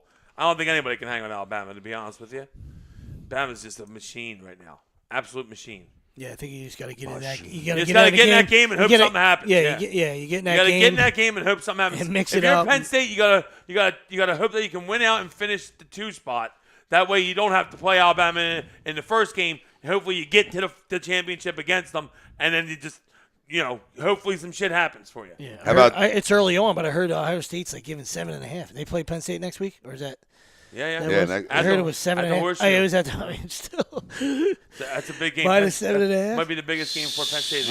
Right in the Bob Hartman. Those PSU fans better be careful what they wish for. Ending that game with "We want Bama" chants. Oh, yeah. I don't know if you want that. You don't want that. That's when Saquon tears his ACL, and then we can actually draft him. Diesel goes on. Dungy is a fucking gamer though. Looked like he wanted to fight the entire Miami sidelines. He did after that game. He did. He was going at it with one of their coordinators, one of their coaches. He was going at it with at the end of that game. Well, the D Did you see that at the very end? The D coordinator and him were talking like pretty well. Like the D coordinator was like, I guess, because he is a gamer, Dungy, and he was running for his life the whole game. Yeah, we couldn't block anybody. But he is a gamer. They're good. They're a He good makes some football play. team. He makes some They're plays. also a good football team. The Yo. Oh yeah, they are. Their D-line was all over the place. They're listen. They're getting back to what they were. Now there's reasons they'll never be the old U because it's so far away from campus. Hard Rock Stadium's so far away from campus that vibe of the old U will never really be there like it was in older days. But that swagger's back there, and that's a really good football team. And that's what happens when you hire a legitimate head coach. You don't go temple hunting. You know what I mean? You go hire a guy with some freaking pedigree and not some temple guy. I love the guys that want to go hire guys from small schools like that. That always to me doesn't work out always. Doesn't translate. Like if I'm the U, I'm going to hire a name. Right? If I'm going to go hire a name, I'm going to go hire a big name who already coached in a big program. I understand what you're saying. But He should have stayed. Al Baylor is an absolute dumpster fire. The whole school should have been blown. No, Matt Rule should have stayed, and the guy before that, who was the youth head coach. He's talking about Al Golden. Al Golden. Al Golden should have stayed to Temple too. They both should have. Al Golden shit his sheets in Miami. And Matt Rule's already done shit his sheets. Loosen that tie, would you, Albert? Mix in a sweatsuit. You get to Miami, you get a sweatsuit. I mean, that's just that was your first mistake, Al. Yeah. I mean, Jimmy the Johnson tie ain't gonna work. was over there. Deion Brown saying Bama will steamroll PSU. Barkley will have under 60 yards rushing. I think Bama wins, but Saquon Barkley's the best player in the nation. He's hard to if there's a team that shut him under 100, it's Bama. But he's just special, man. I'm not a Penn State guy, but he's special. So, I mean, especially if they stay in the top five. Todd, there was cockroaches talking about how good the Cowboys look today against a winless team coming off a bye. So we just know how they are. We know how they are. And Mike Jones, read Mike Jones. How you doing? Read Mike Jones. I'm a very disappointed USC fan. The host still don't want me. Mike Hill. Nothing you can do about that, Mike. I think the Heisman is between obviously Barkley and Buddy Love out west. And if Penn State stays in the top five like they're supposed to, I mean Barkley's awesome, but Buddy Love's fantastic. I know what's called. That's not his name, but I call him Buddy Love. What's called Bryce Love. Bryce who? But what's his name is there too? Is the running back Nick Chubb? Yeah. From Diesel. Yeah, Bama might have three. Bama might have 3 second teamers who are all Americans this year. Yeah, that's true. That's a true story. Next Did one, you Rob. see that Waterboy sprint on the field? Damn, that guy was a 4.340. Did you see the midget catching one-handed balls? Yeah. That was ridiculous. Next up, going from the college game to the pros, what you guys talked about, surprises and disappointments overall for the season, but what was the most shocking thing from Week 7 in the NFL? That you can win a game with throwing the ball 7 times and completing 4 passes. Yes. That to me, that's all I need to know. That is the most shocking. Nothing else can even top it. No, I don't care who wins, losses, nothing. The fact that you win a game in the National Football League and a pass-happy league, and the team's that bad on the other side of the not on the football, but the other side offensively. That team's that bad that you allowed them, and you couldn't compete with that offensively. Cam Newton, you can't compete with that offensively. Yeah. Wow. Wow. That's crazy is I'm pretty sure Carolina had like 300 more yards than them. Fucking guy. Carolina had the ball the whole fucking game. Guy dressed like Samuel L. Jackson after the game. I'll go to Thursday night. Like, once again, the officiating has been atrocious in the NFL from pillar to post, and Thursday night was no different. I mean, 5 or 6 opportunities from the 5-yard line. I don't understand how they kept giving them opportunities. Come on. I feel like the first the Crabtree one, everybody's always hand fighting. Yeah, they're hand fighting. Come on. Yep. Crazy. Bad officiating all over the league. Yeah. And that's why I've argued it for years, and it's finally going to come to fruition, is that these guys need to be full-time employees of the goddamn NFL. They can't be going and being a lawyer in the off-season. They need to be staying around the speed of this game as much as they can. If that's camps, if that's OTAs, if that whatever, they need to be around it and knowing every rule for what it is, and seeing it and talking about it and all. They need to be full-time officials of the NFL. Go to Ed Hockley boot camp. Yeah. Go to Ed Hockley boot camp. A lot of them are full-time. You walk out with try. You just a lot of them are full-time everybody's officials. here. That, right? Everybody's here. But not just the NFL. They do college basketball after the NFL. They do a lot of them are full-time officials. Yeah, Gene Statutory. Oh, yeah. Other sports. But other guys are freaking lawyers in the all-season too and other things. But like the NFL's a billions upon billions of dollar company. Pay these guys year-round, and you're going to get a better product from them. Yeah, it's facts. Raj, if you make 40 instead of 44, you can hire some people. That's it. That's it. I mean, shit. It's hard to equal the speed, but I mean, there's so many different ways to do things in the off season for these guys to stay in the game, and that's the most important thing. Because this game's one of the quickest around. It ain't getting much quicker than the NFL game. It's fast. Guys are moving, and it's hard to keep up with, and it's hard to call things like that on the spot. So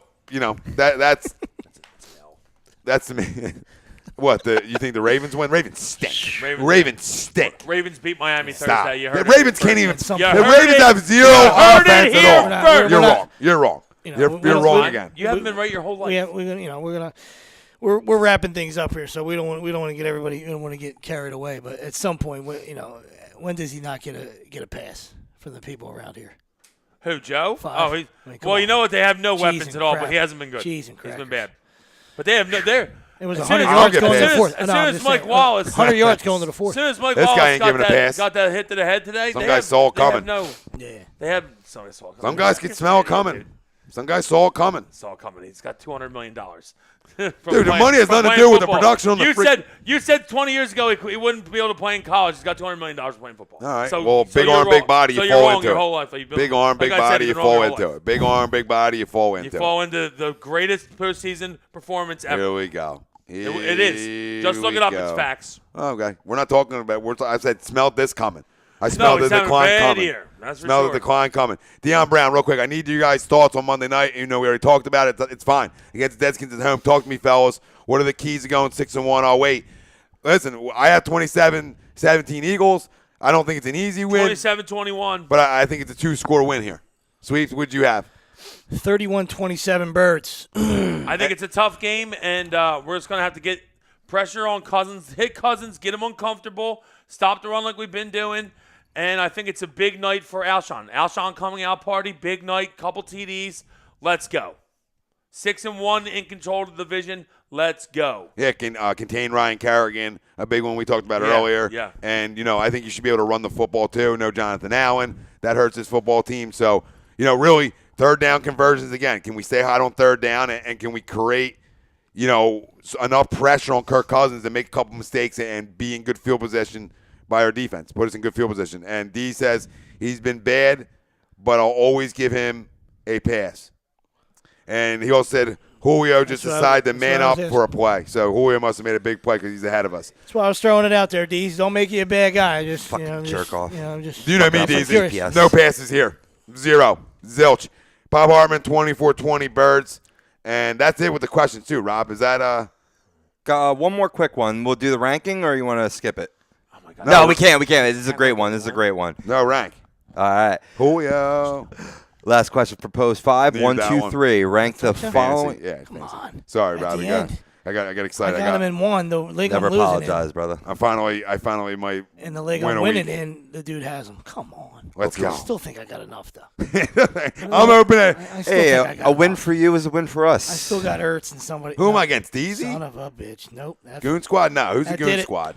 That did Who's it. the Goon Squad in our league? Chappie. Chappie. Good. Nothing better. Mother. Put it right to him. Who's he got left? Ryan, He's I'm got playing Gronk. Sweeps his fight against And Amendola. I played What's- against what's Ryan this and last Julio. question? Slop! All right, At the end Robbie. of the game. Of course he woke up. All right. Rank the following MLB teams in terms of their all-time greatness. So your 1, 2, 3 all-time great teams. Give you these options. Yeah, go ahead. 1927 New York Yankees, Murderers Row. 1975 Cincinnati Reds, the Big Red Machine. Or the 1942 St. Louis Cardinals. There you go, Sweepsy. The Gas House Gang? The Gas House Look Gang. at you. All right. I mean, It's Murderers Row, right? I'm going to go to the Big Anytime Red. you're talking I'm going to go Ruth, to Big Red Machine, but Garrick. I hate the freaking Yankees, but it's I'm Murderers going Row. to Big Well, that Red. could be I'm going one. to Big Yeah, Red. one. But I've seen other lists where it wasn't, believe it or not, out there when I researched this. I'm yeah, going to and I don't Big see Red how. Machine yeah. 1. Yeah. Big Red Machine 1. Oh, there's a list. Bam. Yankees 2. Cardinals 3. Big Red Machines 2 for me. Cardinals 3. Big Red Machine was a fucking machine. You don't have the Yankees 1. You're just hating. Am I just hating? I can't Big go. Red I would- Machine's got the greatest catcher of all time on it. It's got the hits leader of all time on it. It's got a Hall of Fame second baseman on it. Want me to keep going? Obviously, they're all good players here Okay. since they're on the list. Jim Foster and left. Yeah. Good pitching as well. So you want to run down the murderer's row then, since you just got cute No, there? No. Yeah, I would never go against Ruth and Gary. I'm going to play that game with you. Ruth and Gary pretty damn good, but that's a tremendous team. So yeah, it is. I mean, I'm okay with that either. It is. Whoa. Johnny Bench is the greatest catcher of all time. All right, I you're not didn't telling nothing we don't know. You're getting sensitive on this subject. You're real sensitive. I just think you're wrong. Sensitivity out here, starring the big guy. guy. I don't get the Yankees best team ever. Fucking ever. Fuck the Yankees. See, there was an agenda. There was an agenda. We just had to get it out of them. Fuck Sometimes New you got to just poke the bear. Every time when New York loses, America wins, okay? Fucking ISIS. We should ship them to North Korea. Higher winning percentage for the Big Red Machine. Absolutely. Don't you go making it. Well, because there's more games. Absolutely, Rob. There is more games still. 12 more, right? Both are 12 freaking. more. Yeah, All I think three are 12 is phenomenal. All three are phenomenal. But it's just hard to go against anything called Murderer's Row. It's just hard. Like, Ray Caruth and Aaron Hernandez are the only thing. They weren't called Murderer's Row in 27. They made that up in like 62. All right? They started calling them that later. They called them decent players then. All right, that puts a bow tie on her. Nah, you're fine. I'm salty about this. I mean, just doing nothing the whole game. I can't believe fraudulent. Look at that stat. First points in 91 minutes, and you had the you two idiots had to put it in my fantasy. But I still got Ertz and Elliott left. Listen, I just expected a better effort out of them. Really. I just expected a better effort overall offensively. That's where I'm going. I'm not talking about defensively because I assumed Brady was going to do Brady and they're going to put up points. But against this shit defense and after what happened in the Super Bowl, and I'm not a big believer in revenge because if you didn't beat him once, what makes you think you're going to beat him again? But I just thought that you get a better effort out of this offense as a whole night. And this is a joke. It's a joke. The Falcons stink. They're officially on the stink list after this. Yeah, their offense is terrible. No, but we just had to need another one to confirm. Another week to reconfirm if they are or aren't who we thought they were, and they stink. And it all starts at the helm with their quarterback, who is just not getting it done, and that's his facts. Facts, real talk. Listen, thank you all for listening. Help make the show. Agree, disagree. Give a shout out to my mother-in-law, Barbara. Big fan of the show. Get well. Get well. Get well. Get well. We're Tom Arnone. Nick Delgozzo, Brian Wilson, Rob Povey on the ones and twos. Another edition of Agree, Disagree. Only on HEDRadio.com. Thank you all for listening. Thank you, Soap Stash LLC, the new Soap Standard. Find them on the web, soapstash.com, GibsonMayor.com, ScanzanoSports.com, BMWAtlanticCity.com, StreamSmart.com. Vinny Masson, get in touch with him. StreamSmart.com. Use the HED promo. Every game. You don't even need the NBC app. You'd be on time. You wouldn't be on a goddamn delay like the kids are here. For the best in the businesses, no notes. And for the rest of you guys out there, family talk. Yep, family Let's talk. Let's go, Birds. And for all the Let's go, Birds. And for the V-neck. Ain't nobody worried about you. V-neck. Ain't no worried about it. Yeah. Ain't nobody worried Ain't about nobody jealous about. Nobody jealous of you, Right. V-neck. All right, pump your freaking brakes. Guys got one goddamn eye talking shit.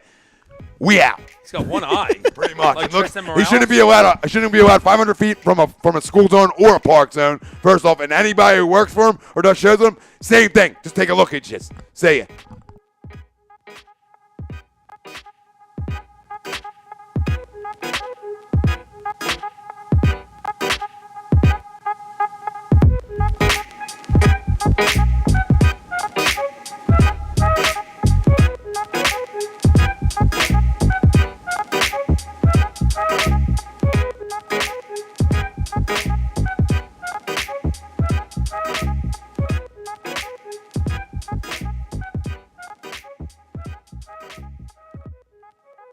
Folks, Bob Mannery here, and you're listening to Agree to Disagree, the flagship, only on A2D Radio. Uncle Sweeps, Nick Delgozzo, the legendary Brian Wilson, and the fucking man himself, Tom Arnone. These three guys from Jersey bringing you real talk with no agenda. You don't like them? Tough shit. It's their show, and they're going to say whatever the hell they goddamn want.